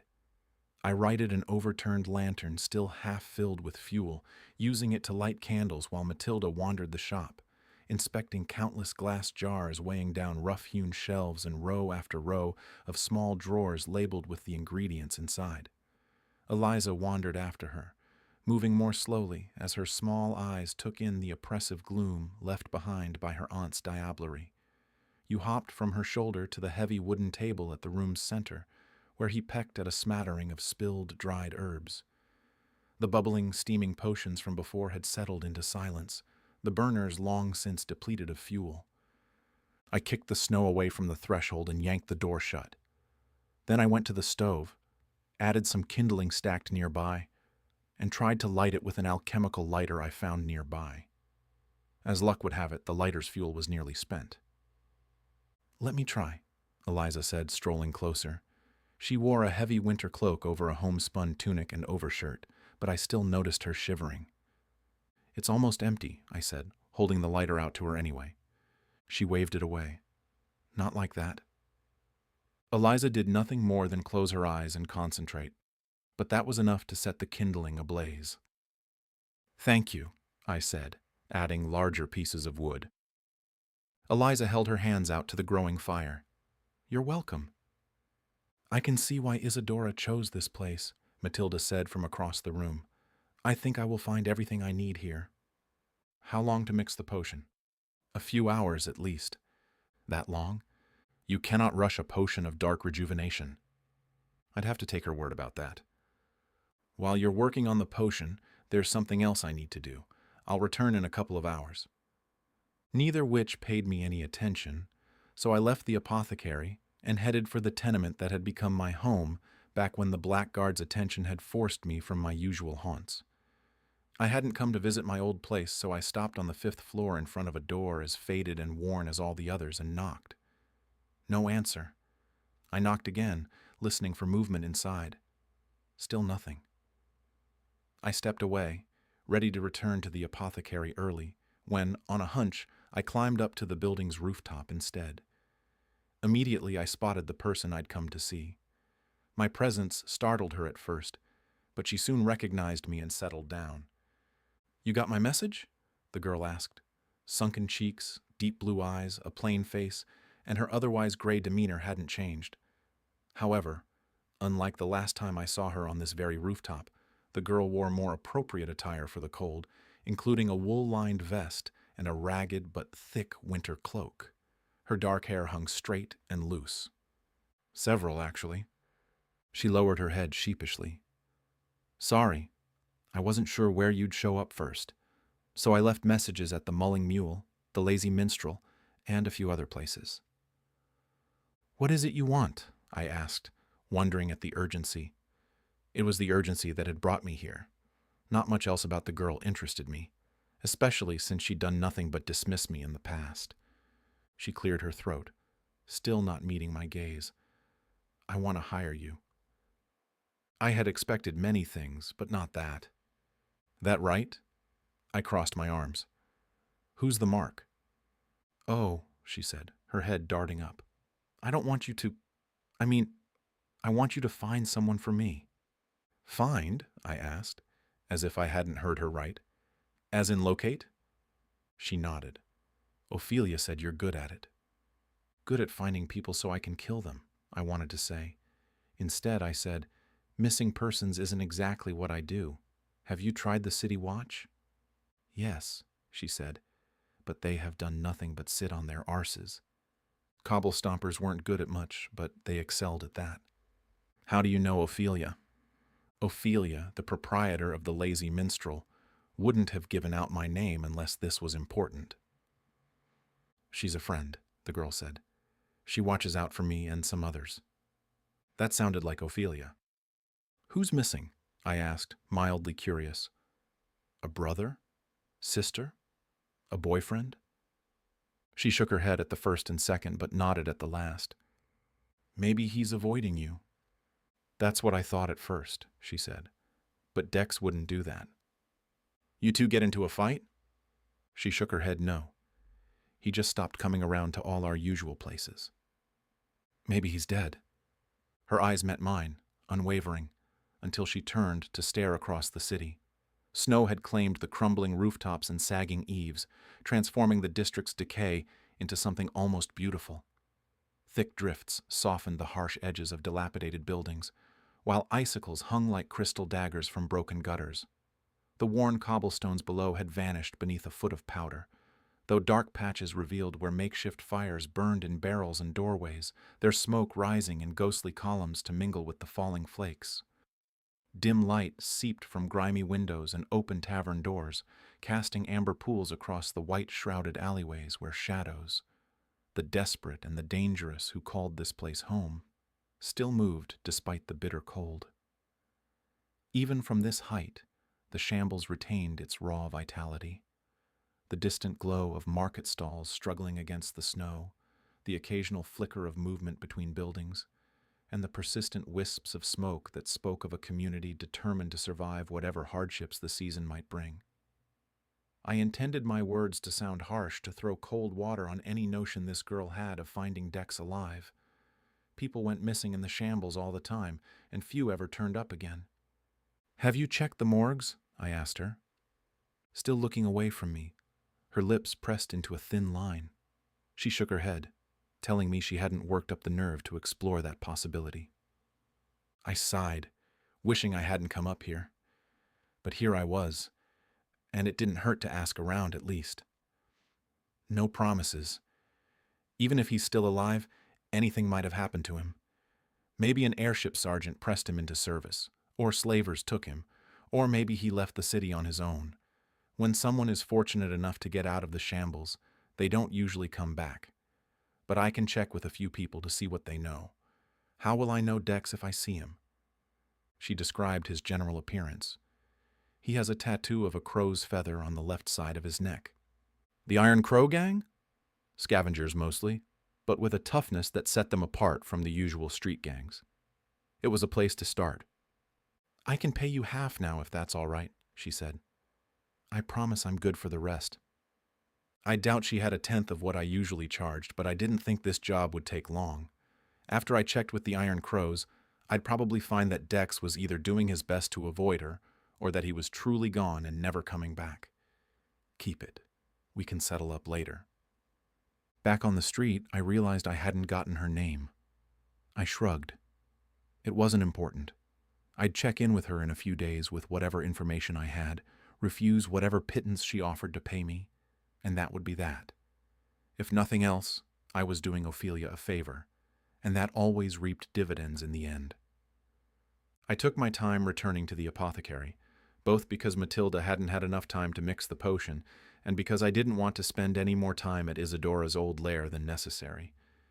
Even the long way around wasn't long enough, but since I had to get on with it eventually, I headed down the lane toward the shop. When I finally strolled up to the place, I found Eliza outside playing in the snow. "Making a snowman?" I asked her. "A snow vashu," she said without looking up. Her hood hung loose on her shoulders, and with her head down, her purplish hair spilled across her face. She'd only gotten as far as the base, which looked like neither a man nor a vashu yet. "Interesting choice," I said. "Your mother inside?" "Where else would she be?" "She finished?" Eliza shrugged. I moved past her, stopping at the door. "I never did thank you." She stopped fussing with the snow to peer up at me. "For what?" "For not killing me," I said. "You have your mother's strength." Lucky for me, her mother's restraint too. Eliza returned to her labors. "Mom said you were a friend." No more explanation was needed. I had my hand on the doorknob when Eliza stopped me with a question. "Did you really kill Aunt Isadora?" "Your mother doesn't think so," I said. "But I don't think you have to worry about her anymore." Eliza shifted and packed more snow onto her snow vashu. "I see her sometimes," she said, still working. Her green eyes, her face, twisted, like when she tried to sacrifice me. I could only imagine the nightmares the child experienced from that night in the slaughterhouse. "She's very angry," Eliza said. "I think she wants to kill you more than she wants to kill my mother. When I see her, darkness surrounds her. But she has a crimson light guiding her now. She said it all so nonchalantly, as if visions of her homicidal aunt bothered her as little as the moon rising each night. I didn't know what she meant by a crimson light, and I doubted she did either, so I filed it away to ask Matilda about later. Do you know why your aunt wants to kill you? My mom says it's because Aunt Isadora wants to hurt her, and she knows she can do that by hurting me. My mom did something bad to her sisters. I don't know what. Aunt Isadora has been hunting us ever since. I didn't think she told me anything I didn't already know, but I didn't want to push her any further, so I left Eliza to her snow vashu and entered the apothecary. Inside, I found Matilda immersed in a myriad of bubbling beakers and steaming pots. She gestured at the nearest. I made soup if you're hungry, she said. I glanced over a pair of dirty wooden bowls and accompanying spoons. How's the potion coming along? I asked. Peering into the pot, I saw that the soup was little more than water flavored with herbs. If this was how they ate, then no wonder Matilda and her daughter were so thin. Matilda poured the contents of a bubbling beaker into another using tongs. She swirled the liquid around, then poured the combined mixture into a small gourd before stoppering it. I'm finished. After we find the vashu to bless the potion, the Jackaryi High Priestess must swallow all of this. I wouldn't worry about that, I said. Lyra will choke down every last drop if that's what it takes to undo the damage done to her. I'm more concerned about the vashu cooperating with us. The vashu is an unholy creature of the dark. There will be no cooperation. We will need to force the creature to do our bidding. But first, we must find it. All undead creatures hate the living and will seek to distance themselves as much as possible from positive life force energy. We must search the city's cemeteries and temple catacombs. I suggest we start at Icon Cemetery. No, I said. Matilda narrowed her gaze, waiting for me to explain. Father Kem's clergy has already searched all the cemeteries and a significant number of the catacombs and found nothing. However, other locations in the city offer the same level of privacy from the living, abandoned places where someone seeking a quiet spot to study might go. Matilda crossed her arms, her expression thoughtful. Ashunda spent a lifetime searching for the solution to mortality. He found an answer. Not the best one, by most people's estimation, but an answer nonetheless. Someone willing to go to such an extreme isn't going to stop. He has 1,000 lifetimes ahead of him, more time than anyone would know what to do with. He'll continue what he did in life, seek new knowledge, study the unknown, come up with new solutions to new problems. That could be very dangerous, Matilda said, for us and everyone else living in Alchester. Slowly I nodded. I hadn't thought of it that way, but she was right. Ashunda was a threat, no matter how you looked at it. Still, we needed his help. Someone could come along later and deal with whatever nefarious fate he had in store for us. Right now, I just wanted the potion blessed. Matilda moved to the broken window to check on her daughter. Do you know where to find the creature? Not exactly, I said, though I have a pretty good idea where to look. Nothing says knowledge like a library, right? And nothing guarantees privacy like one that no one has used in a very long time. The winter wind cut through the abandoned streets like a blade, carrying with it the scent of snow and decay. Week-old drifts had hardened into crusty barriers that crunched beneath our boots, each step unnaturally loud in the tomb-like silence of the Falstaff district. I moved with practiced silence, my footsteps finding the patches of frozen earth between the deeper snow. Behind me, Matilda matched my pace with surprising grace, her magical awareness guiding her steps as surely as my professional training guided mine. Between the two of us, young Eliza moved like a shadow, her slight frame allowing her to step in our footprints and leave barely a trace. We had agreed on minimal communication. Hand signals only, unless absolutely necessary, at least until we knew for sure that Ashunda wasn't here. Matilda warned me about his supernatural senses detecting even whispered words, though she was even more worried about our living energy giving us away. Unlike the Emery estates with their clustering of small castle keeps, the Falstaff lands sprawled in grand, deliberate isolation, a testament to the family's once legendary arrogance. The principal estate loomed before us through the skeletal branches of neglected elms, its silhouette a jagged wound against the star-pricked sky.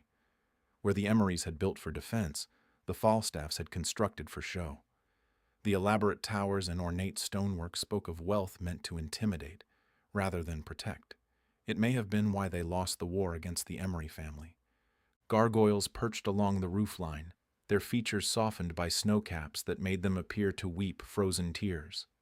The estate's outer wall had partially collapsed decades ago, leaving gaps like missing teeth through which the winter wind moaned. Snow had drifted against the remaining sections, creating natural ramps that eased our approach. The main gate hung askew on rusted hinges, its iron bars twisted by some long-ago violence or simple neglect. Through that gate, the mansion's grounds stretched in undulating waves of white, broken only by the dark bones of what had once been an elaborate topiary garden. The hedge animals, lions, eagles, horses in honor of Calendor's traditions, had grown wild and shapeless, their current forms suggesting more sinister creatures in the moonlight. A frozen fountain stood at the center of it all, its carved figures locked in an eternal dance beneath a shroud of ice. I raised a hand for the others to stop, studying the terrain with a practiced eye. The direct path to the mansion's main entrance left us exposed across 50 yards of open ground. I pointed toward the servants' quarters on the eastern wing, then traced a route that used the old stables and overgrown gardens for cover. Matilda nodded once, understanding. As we began our advance, Eliza reached out to take her mother's hand. The mansion itself slumbered like a sleeping beast, its dozens of windows dark and empty. Several had lost their glass entirely, leaving black voids that seemed to watch our approach. Others reflected the pale moonlight in fractured patterns where spiderweb cracks had spread across their surfaces. Snow had blown through the broken panes, dusting the interior floors visible through the ground-level openings. A shutter somewhere on the mansion's upper floors gave a rusty creak in the wind, the only sound besides our carefully controlled breathing and the distant whistle of air through broken stone. Whatever secrets the Falstaff estate held, they waited in that silence, as patient as the snow that had buried the family's legacy beneath winter's indifferent shroud. It seemed the perfect place for an undead necromancer to hide until he was ready to unleash his unholy wrath on the world. Glimpsing movement through the mansion's main doorway, I raised a hand once more, calling for the others to pause. A shadow within a shadow, but enough for me to recognize the shape of a figure. "Someone's coming out," I hissed. We were too exposed, too out in the open for that someone to miss us, but I ducked low anyway. Matilda and Eliza did the same, so the three of us crouched there in the open, frozen in place as much in hopes of remaining undetected as in horror at what we spotted coming from the house. The thing shambled from the open doorway with the unnatural gait of something not quite human. At first glance, it might have been a man in armor. The tattered remnants of what had once been fine mail and leather hung from its frame like funeral shrouds, but as it stepped into the moonlight, the full horror and recognition of what stood before us became clear. Heselton Branwick, groundskeeper and necromancer's henchman, was a desiccated, undead ruin of his former living self. Greasy strands of hair hung in limp curtains around a face that looked like dried leather stretched over bone. His eyes, which had gleamed with cruel ambition in life, were milky orbs that glowed with a faint, unnatural phosphorescence in the moonlight. Burn marks, jagged patterns of electrical scarring spiderwebbed across every visible inch of flesh, told the story of his violent death in the hidden basement beneath the Emery estate. The lightning scars began at his temples and forked down his neck like twisted tree branches, disappearing beneath the collar of his tattered mail before emerging again across his hands and forearms. Where the magical electricity had struck most severely, the flesh had blackened and split, leaving deep crevices that revealed glimpses of yellowed bone beneath. A patchwork of armor hung from his shrunken frame in rotted tatters. A green patina stained the metal links, and the leather had cracked and peeled away in places, exposing more of the underlying electrical damage. His left gauntlet was missing, revealing a skeletal hand where tendons stood out like wire and fingers had fused into a grotesque claw. Even from afar, the stench emanating from him subjected us to a nauseating mix of burned flesh and a sickly sweet odor that hinted at advanced decay, suspended by the supernatural. As he stepped nearer, I heard the soft scraping of desiccated skin against armor, and the faint clicking of bones that no longer fit properly in their joints. Evil had consumed Hazel when alive. Death had concentrated his malevolence, stripping away any pretense of humanity. "Welcome, friends," the thing that had been Hessel called out, his soft voice a parody of the gardener's wicked disposition in life. "No need to hide. My master has been expecting you." I stood with one hand on the hilt of my sword. Next to me, Matilda held hands made into claws before her, her signature purplish energy no doubt about to flare to life. Though I'd seen Eliza's power firsthand, she remained in the background, pressed close to her mother. The undead thing that wore Hessel's face spread his arms wide in a grotesque mockery of welcome. "Please, there is no need for violence. Bishop Ashunda extends his warmest greetings and requests the honor of your presence," his head tilted at an angle no living neck should achieve. "He has such wonderful things to show you, such revelations to share." The creature's movements were wrong in every way, too fluid in some places, too rigid in others, as if death had rewired the fundamental mechanics of human motion. When he gestured toward the mansion's yawning doorway, I caught sight of more electrical burns running down his arms like branching rivers of destruction. "Come," he continued, his voice carrying the false warmth of a spider inviting flies into its web. "The bishop awaits you in his inner sanctum. He promises you will find the evening illuminating." Without waiting to see if we accepted the offer, Hessul shambled his way inside the house. I exchanged a glance with Matilda. "This isn't what I expected," I said. "But we came here to ask for help." "To force him to help us," Matilda corrected me. "I'm not sure we'll force Ashunda to do anything. Asking might be the only way. Regardless, we can't do either unless we go inside." I started walking. The crunch of snow behind told me Matilda and Eliza followed. We stopped at the threshold, contemplating our folly should this go badly. Then we stepped inside. The musty embrace of decades-old decay greeted us. What had once been a grand foyer stood as a monument to fallen glory. Marble floors cracked and stained, their intricate patterns obscured by layers of grime and fallen debris. A chandelier hung precariously overhead, half of its crystal teardrops missing. Dust coated the remainder, so thick that they no longer caught the light of the scant few candles that Hessul lit for our benefit. Portraits of long-dead Falstaffs stared down from the walls, their faces warped by moisture and time. Vandals or scavengers had slashed some, leaving gaping wounds across painted throats and eyes. Others had rotted in their frames, the canvas sagging like diseased skin. The smell of mildew and something far worse, something better left buried, permeated my every breath. Snow had drifted through broken windows, creating small white dunes against the walls, where winter had claimed the interior as surely as it had the grounds. Our footsteps echoed hollowly on the damaged marble, accompanied by the steady drip of melting ice from holes in the ceiling above. Fragments of the family's former wealth lay scattered about. A tarnished silver candlestick here, a cracked mirror there, a child's toy horse with one leg missing, all the detritus of a mighty house fallen into ruin. "This way," Hessel rasped, his voice carrying an echo that bounced from unseen corners. He led us deeper into the mansion's bowels, past a grand staircase whose banister had partially collapsed, and through corridors lined with empty doorframes where doors had either rotted away or been torn from their hinges. Wallpaper hung in long strips, exposing the moldering plaster beneath. More Falstaff portraits watched our passage. The further we ventured into the mansion's heart, the more oppressive the atmosphere became. The air grew thicker, heavy with the weight of accumulated shadows and unspoken secrets.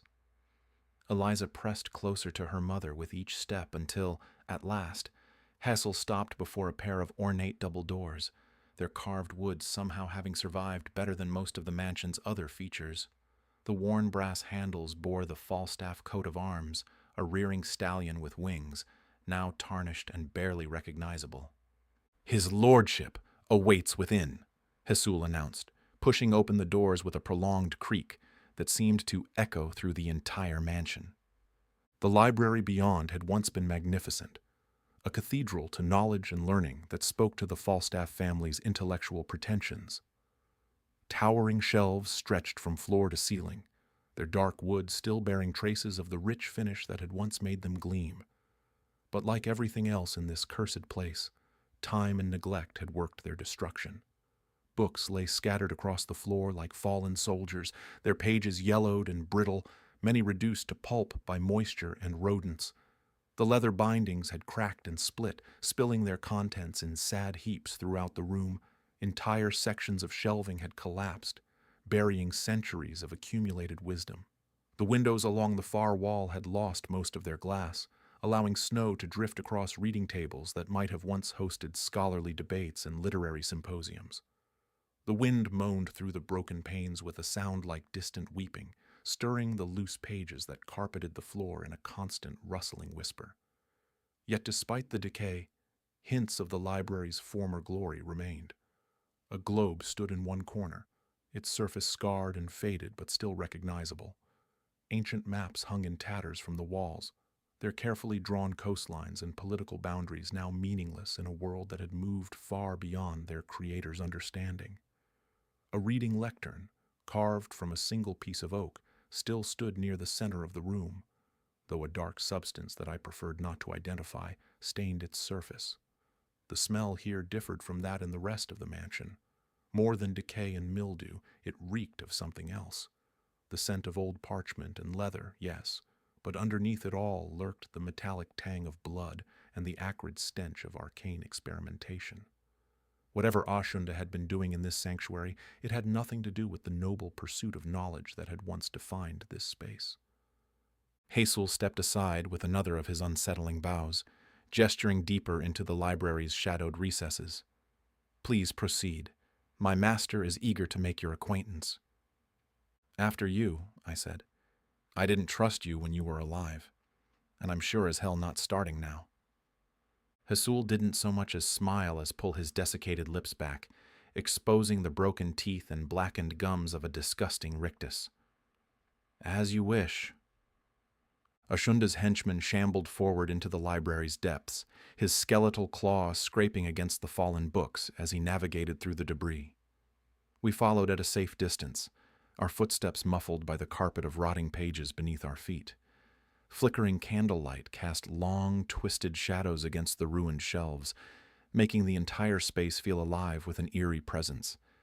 As we moved deeper into the library's heart, the temperature seemed to drop with each step. The room with its broken windows was already cold, but as our breath misted in the rapidly cooling air, I noticed frost on the scattered books around us. Light from candles wavered, despite the absence of any wind, their light taking on a sickly greenish hue that made the shadows writhe and pulse with their own dark life. "Master," Hesul called out, his voice echoing strangely in the vaulted space. "Your guests have arrived." The response came not as a voice, but as a weight pressing down on us from all directions, as if the air had become dense with malevolent intelligence.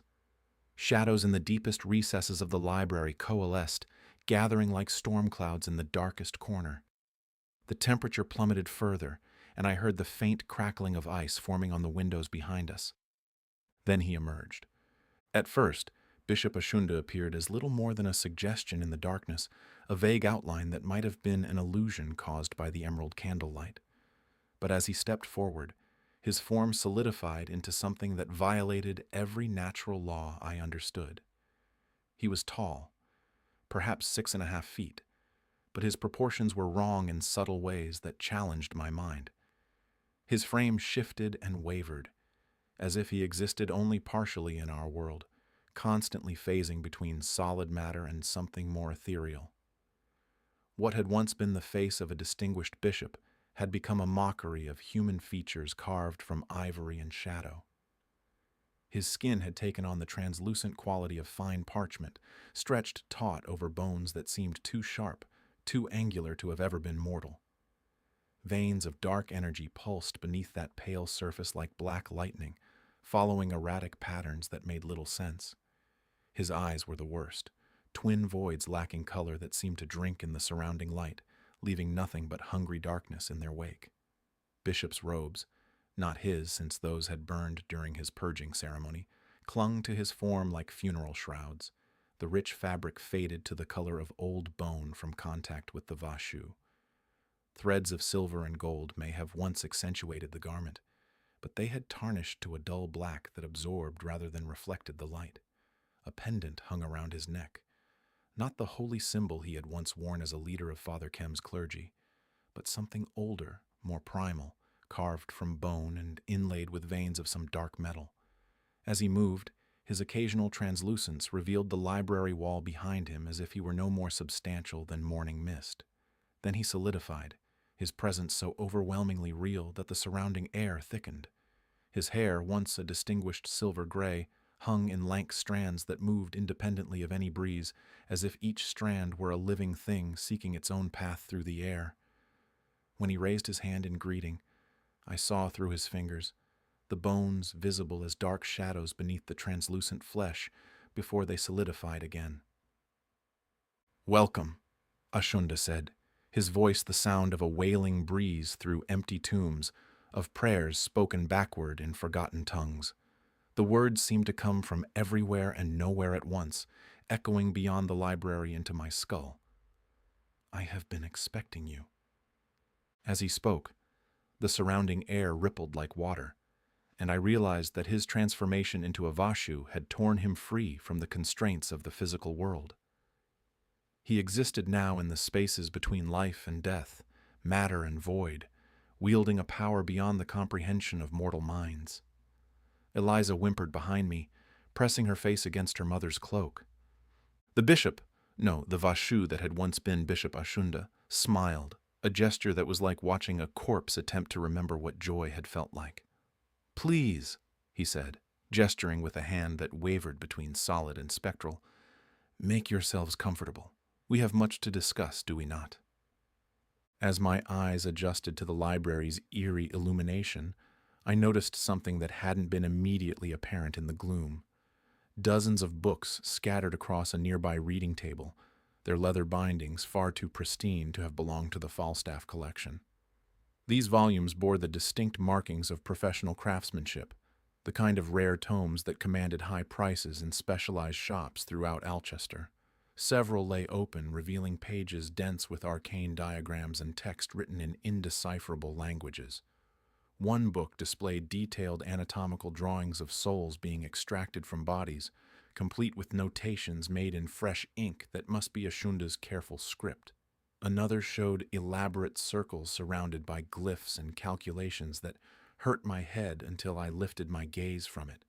A third contained architectural plans, not for buildings, but for constructing bridges between the world of the living and the realm of the dead.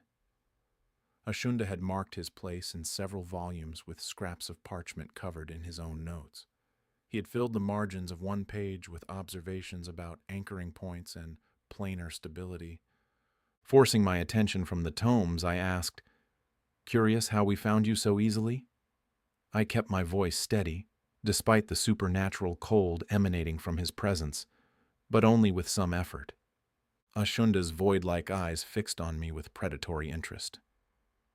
"Not really," he replied, his otherworldly voice carrying the faintest hint of amusement. I gestured toward the stolen books. "The owner of those wants them returned. She may come looking for them. Even your own clergy is hunting you." I let that sink in. "They want to kill you, or destroy you anyway. They think you're an abomination." The vashu's translucent features twisted into something that might have been contempt. "Small minds with no vision," he said, his form flickering between solid and spectral as his emotions intensified. "The priests who were once my brothers cling to their petty mortal concerns, while I have transcended the boundaries of existence itself. They fear what they cannot comprehend." And what do you fear, I wonder? I fear nothing, Ashunda said with ghostly overtones. Really? Then why are you in hiding?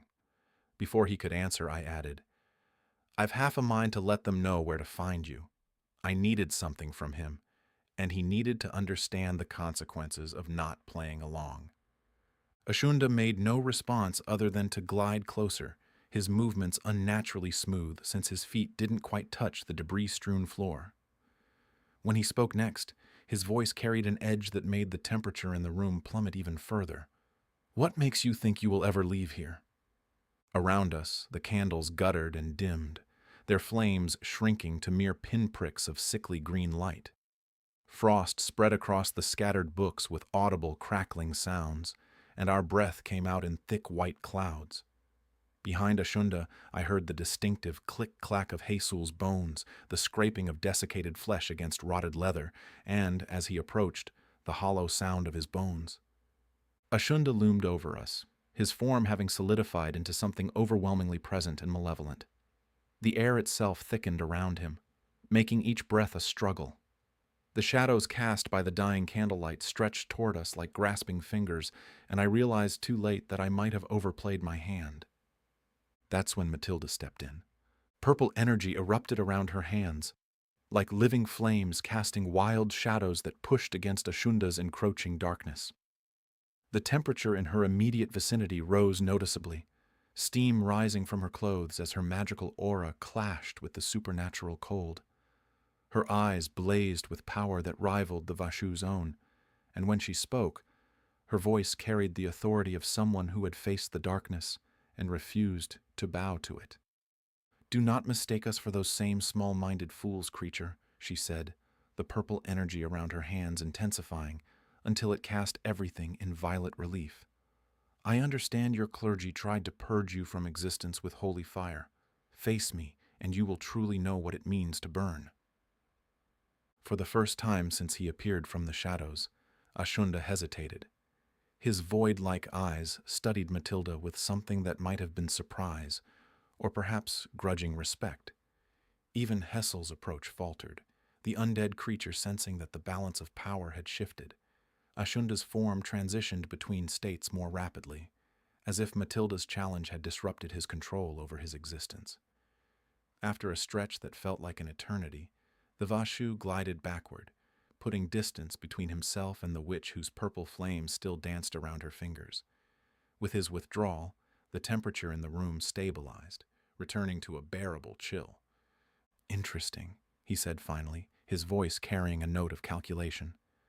"Perhaps we should indeed discuss matters more civilly. I believe you seek my help." I didn't waste time asking how he knew that. "We need a necromancer to bless a potion," I said. "What sort of potion?" he asked. Matilda held the gourd up for him to see. "A potion of dark rejuvenation. A woman must drink it to restore her well-being." Ashunda's head bobbed as he thought over what we'd told him. A potion of dark rejuvenation is a powerful elixir. Few things in this world require its potency. I wonder what caused this woman's malady. Matilda frowned. "That is no concern of yours." "Oh, but I think it is. Tell me." Neither of us said a word. Eliza poked her head out from behind her mother. "Tell me, or I will not help you." I didn't see the harm in telling him, so I said, "An amulet did it to her. The amulet of eternal gloom." Matilda hissed her disapproval at me. Ashunda's translucent face took on a sickly green color. In something living, such a color meant something was wrong. In the undead, it must mean something good, because the Vashu sounded delighted when he said, "Ah, I wondered. The amulet is a truly potent relic of darkness. It is indeed a suitable price for you to pay." "Excuse me?" I asked. "You wish for me to help you," Ashunda stated. "The price is the amulet, or at least its location. My servant can retrieve it, so you needn't bother yourself with that part." Behind the Vashu, Hessel's bones click-clacked as he shifted from one foot to another. "It seems a fair trade, does it not?" I had no stake in the amulet, and since Ashunda wanted nothing more than its location, it all seemed more than fair to me. but Matilda had that pinched expression that told me she thought differently. "A moment," I said to the Vashu. Ashunda dipped his head. "Of course." I led Matilda and her daughter to a corner of the library. "What's the problem?" I asked. "We give Ashunda the location of the amulet. He blesses the potion. It's a fair trade, isn't it? Unless you see some downside that I'm missing." Matilda crossed her arms. "We won't be able to go back." My confused expression prompted her to explain further. "Eliza and I will not be able to return to Grimlock," she said through tight lips. "Few know about the amulet. Lord Graal considers it a prized possession. He will know we betrayed him. We will lose our place of sanctuary. But the only reason you're there is because of Isadora. And Isadora is gone," I wanted to say. But we'd already covered that, so I knew Matilda thought differently. I caught Eliza staring at me with wide eyes. "All right," I said. "We'll find another way. Something else he wants. Otherwise, we can find another necromancer somewhere, preferably one who is still alive at least." I waited for Matilda to agree, but her gaze looked past me, her thoughts her own, until she shook her head. "We will not find another necromancer, not in time to stop the Dark One's coming." "But what about your safe place? I won't ask you to put Eliza's safety at risk." "You needn't ask. I understand what's at stake. This may be our only chance. Besides, Eliza and I have been on the run before. Once we finish this business with the dragon, we will leave Alchester and never look back." I placed my hand on Matilda's arm, hoping the affront didn't cause her to put another curse on me. "No running. Once this is done, I'll find a safe place for the two of you. Agreed?" Matilda met my stare, then she nodded. "All right, Ashunda," I said, turning to address the Vashu. "You've got a deal. We'll tell you where to find the amulet, but only after you bless the potion." Ashunda genuflected, accepting the terms, so Matilda stepped forward with the gourd. Eliza remained behind, staying close to me, I noticed, as her mother approached the reading table where Ashunda's stolen tomes lay scattered. She cleared a space among the arcane volumes before setting down the gourd containing the potion of dark rejuvenation. Ashunda glided forward, his translucent form solidifying as he focused his attention on the potion. "Stand back," he commanded, his voice carrying the weight of absolute authority. "What I am about to perform requires concentration, and any disruption could corrupt the blessing." We retreated several paces, watching as the Vashu began his ritual. Ashunda raised his hands above the gourd, his fingers weaving complex patterns in the air that left trails of dark energy in their wake. The temperature around the table dropped even further, and frost formed on the clay surface of the vessel. He chanted in an indecipherable language, the words flowing like liquid from his mouth. The sound hurt to hear, each syllable scraping against my mind like fingernails on stone. The candles throughout the library sputtered in response to his incantations, their flames turning from sickly green to deep purple, and finally to an unnatural black that somehow still provided light. As more words came, the gourd glowed with an inner radiance that matched the color of Ashunda's chanting. Dark veins of energy spread across its surface, pulsing in rhythm with the Vashu's words. The air around the vessel shimmered and warped, as if the blessing bent reality itself. Ashunda's form solidified during the ritual, all his otherworldly power focused on the task at hand. The pendant around his neck glowed with the same dark light that now also suffused the potion. With a final word that echoed through the library like a thunderclap, Ashunda completed his ritual. The gourd's glow faded to a subtle pulse, and the Vashu staggered backward, his form becoming translucent once more. The effort had clearly drained him, though he tried to hide his exhaustion behind a mask of supernatural arrogance. "It is done," he said, his voice carrying a somber note of satisfaction. "The potion carries the blessing of death itself, death to counter death." "Why not life?" I asked, genuinely curious. "Because does not life counter death, you wonder?" Ashunda said. "In most cases, yes, but not in this one. The amulet of eternal gloom worsens a person's vitality. The powers of dark rejuvenation will counter this and restore the amulet's victim to their former state, but only if the person has fully embraced darkness. If someone of the luminance drank from this gourd, they would die a most horrible death. It all seems very complicated, I said. I crossed my arms, thinking. I have one more question about the amulet. If it worsens the vitality of someone alive, what does it do to the undead? But Ashunda only smiled and would not answer. Matilda retrieved the gourd, securing it within her robes. Now, for your part of the bargain, Ashunda said, his void-like eyes fixed on me. I opened my mouth to tell him, but then hesitated. Ashunda's ghostly brow narrowed. A deal is a deal. I frowned because he was right. He already had plans for the amulet, no doubt. But we could only solve one problem at a time, so I said, the amulet of eternal gloom is in Lord Rax's realm, a place called Grimlock. I know the place. Lord Rax considers it a prized possession, so he probably keeps it under heavy guard. He won't give it up easily. Do not concern yourself with Lord Rax's reluctance, Ashunda said, his voice carrying a note of dark amusement. The living cannot deny me. Matilda and Eliza already headed for the door. I joined them.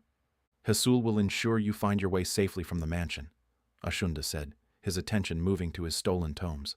After that, I trust you can manage on your own. The undead creature shambled forward, its grotesque rictus serving as both farewell and warning. We followed it through the ruined corridors of the Falstaff mansion, past the damaged portraits and debris-strewn floors, until we stood once again in the grand foyer with its cracked marble and dust-coated chandelier. Hasul gestured toward the main entrance with his skeletal claw. Safe travels, he rasped, his voice carrying all the warmth of a winter grave. We stepped out into the frosty night air, and I heard the mansion's heavy door close behind us with a finality that suggested we were not welcome to return. The winter wind cut through our clothes as we made our way across the snow-covered grounds.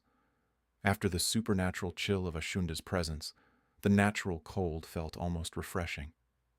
We will return to Grimlock, Matilda said once we were well away from the estate grounds. We should have some time, maybe hours, maybe days, before the Vashu acts against Lord Rax, but we must be gone before then. When you do come find me, I said. I meant what I said. I'll find you someplace safe. Someplace safe? Matilda asked, as if she didn't know the meaning of the words. As long as Isadora remains at large, there is no safety for us. Eliza leaned closer to her mother. But we will accept your help, and thank you for it. This is yours. Matilda held the gourd out to me. Then, she and her daughter disappeared into the night. I did likewise, moving in a different direction. Where they headed for Grimlock, my destination was the Temple District, where the Jackaryi made their lair. Unlike before, when I walked into the place in the open, this time I didn't plan on being so cordial. I wasn't sure Onias would welcome Lyra's restoration, but what he didn't know wouldn't hurt him. Not until it was too late, anyway. The Temple District's outer perimeter remained as I remembered it from my previous visit, a maze of crumbling walls and debris-strewn streets where shadows provided ample cover. Like everywhere in the city, winter maintained a firm grip here. Snow muffled my footsteps as I traversed the Temple District's abandoned streets and approached the Jackaryi stronghold. I spotted the first sentry posted near the collapsed wall of a minor temple. The priest stood motionless, his bald head and geometric tattoos clearly visible to my night-trained eyes. Patient as stone, he watched the main approach with the discipline Onias demanded from his followers. Moving through the shadows cast by the ruined temples, I circled wide around his position. Both ally and enemy, the snow-dampened sound but left tracks. I kept to areas where the wind had blown the snow thin, or where debris created natural paths that wouldn't betray my passage. A second guard came into view as I rounded the remains of what had once been a substantial shrine. This one paced a short route between two collapsed pillars, his movement pattern regular and predictable. I waited, counting his steps and timing his turns until I understood his rhythm. When he reached the far end of his patrol and turned his back to me, I moved. 3 quick strides brought me within striking distance. My hand clamped over his mouth as my knife found the gap between his ribs and angled upward toward his heart. He stiffened once, then went limp. I lowered him behind a fallen pillar, arranging his body to appear as though he had sat down to rest. Killing wasn't my first choice, but the situation was too delicate, and the probability of subduing the guard without others noticing too low. At least he died in service to his dark god, though perhaps not in the way he envisioned. The entrance to the Jackaryi lair, a hole in the ground with stone steps descending into darkness, lay ahead. No guards were visible at the opening itself, but I knew from experience that sentries prowled the underground passages. I approached the edge and peered down the stone stairway. Lantern light flickered from somewhere below, and I caught the sound of muted conversation drifting up from the depths.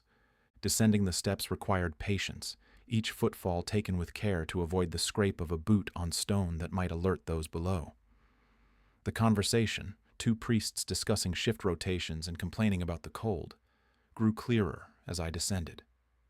They stood at the bottom of the stairs in a small antechamber, their attention focused on their discussion rather than watching for intruders.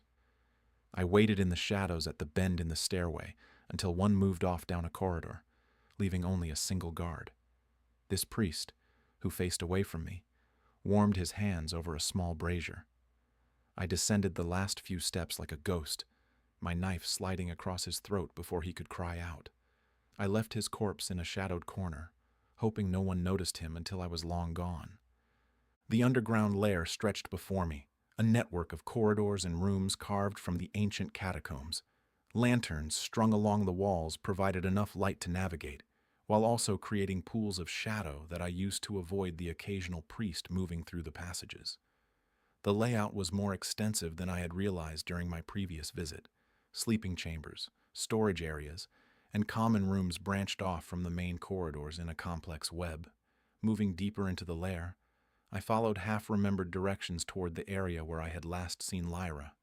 The sound of voices guided me toward the main gathering hall, where cooking fires burned, and the bulk of the Jackaryi community had already settled in for the evening. I skirted this area carefully, using side passages to avoid detection. Though I hoped to see Lyra in her chair by the fire, she was not there. Beyond the common area, I found the sleeping quarters, where the temple builders had carved individual chambers into the stone, and where families and ranking priests made their homes. I checked several rooms, peering around doorframes to catch a glimpse of the occupants within. Children slept in small beds while their parents rested nearby. Elderly priests sat in quiet meditation. I spotted no sign of my quarry until I chanced upon a space set apart from the others, closer to what had once been the temple's inner sanctum. The room was larger than the family quarters, befitting someone of Lyra's status, but sparsely furnished. A simple bed, a chair, a small table with a water basin. Lyra lay beneath several blankets, her aged features contorted in a fitful sleep. Slipping inside, I closed the door behind me and moved to her bedside. The transformation the amulet of eternal gloom had wrought upon her was even more pronounced than before.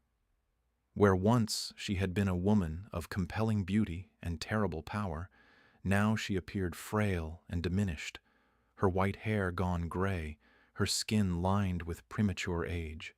Her breathing, while steady, came in ragged gasps. "Lyra," I whispered, placing a gentle hand on her arm. Her eyes opened, focusing on me with some difficulty. When recognition dawned, she tried to sit up, but I placed a restraining hand on her shoulder and lowered my mask. "You," she said, her voice barely above a whisper. "Why have you come?" "The Whispering Shade sent me," I said, using the name she had called Shadowgrim when she and I had first met. I withdrew the gourd from my pouch, holding it under the dim lantern light. "What is it?" she asked, struggling to focus on the vessel. "A potion of dark rejuvenation, mixed by a witch and blessed by a necromancer. The potion will restore what the amulet took from you." Her eyes widened, and I saw a spark of the intelligence that had once made her so formidable. "Such a thing. How did you—" "It's a long story that I'll tell you another time," I said. "Drink it. All of it." Supporting her head, I brought the gourd to her lips. Lyra drank without hesitation, trusting in the name I had invoked. The potion went down slowly, the effort of swallowing the bitter liquid costing her a great deal. When the gourd was empty, her head sank onto her pillow, exhaustion written across her features. I didn't know what to expect. Immediate restoration? For Lyra to toss her blankets aside and, imbued with her strength of old, to stand and begin issuing commands to her flock? Neither happened. Instead, she sank deeper into her bed, her eyes drooping until they finally closed. But her breathing, which had sounded forced before, settled into a peaceful rhythm as the potion's effect took hold. I waited a moment longer to make sure she was really on her way to recovering before making my way back through the lair's corridors. The return journey proved easier than the approach.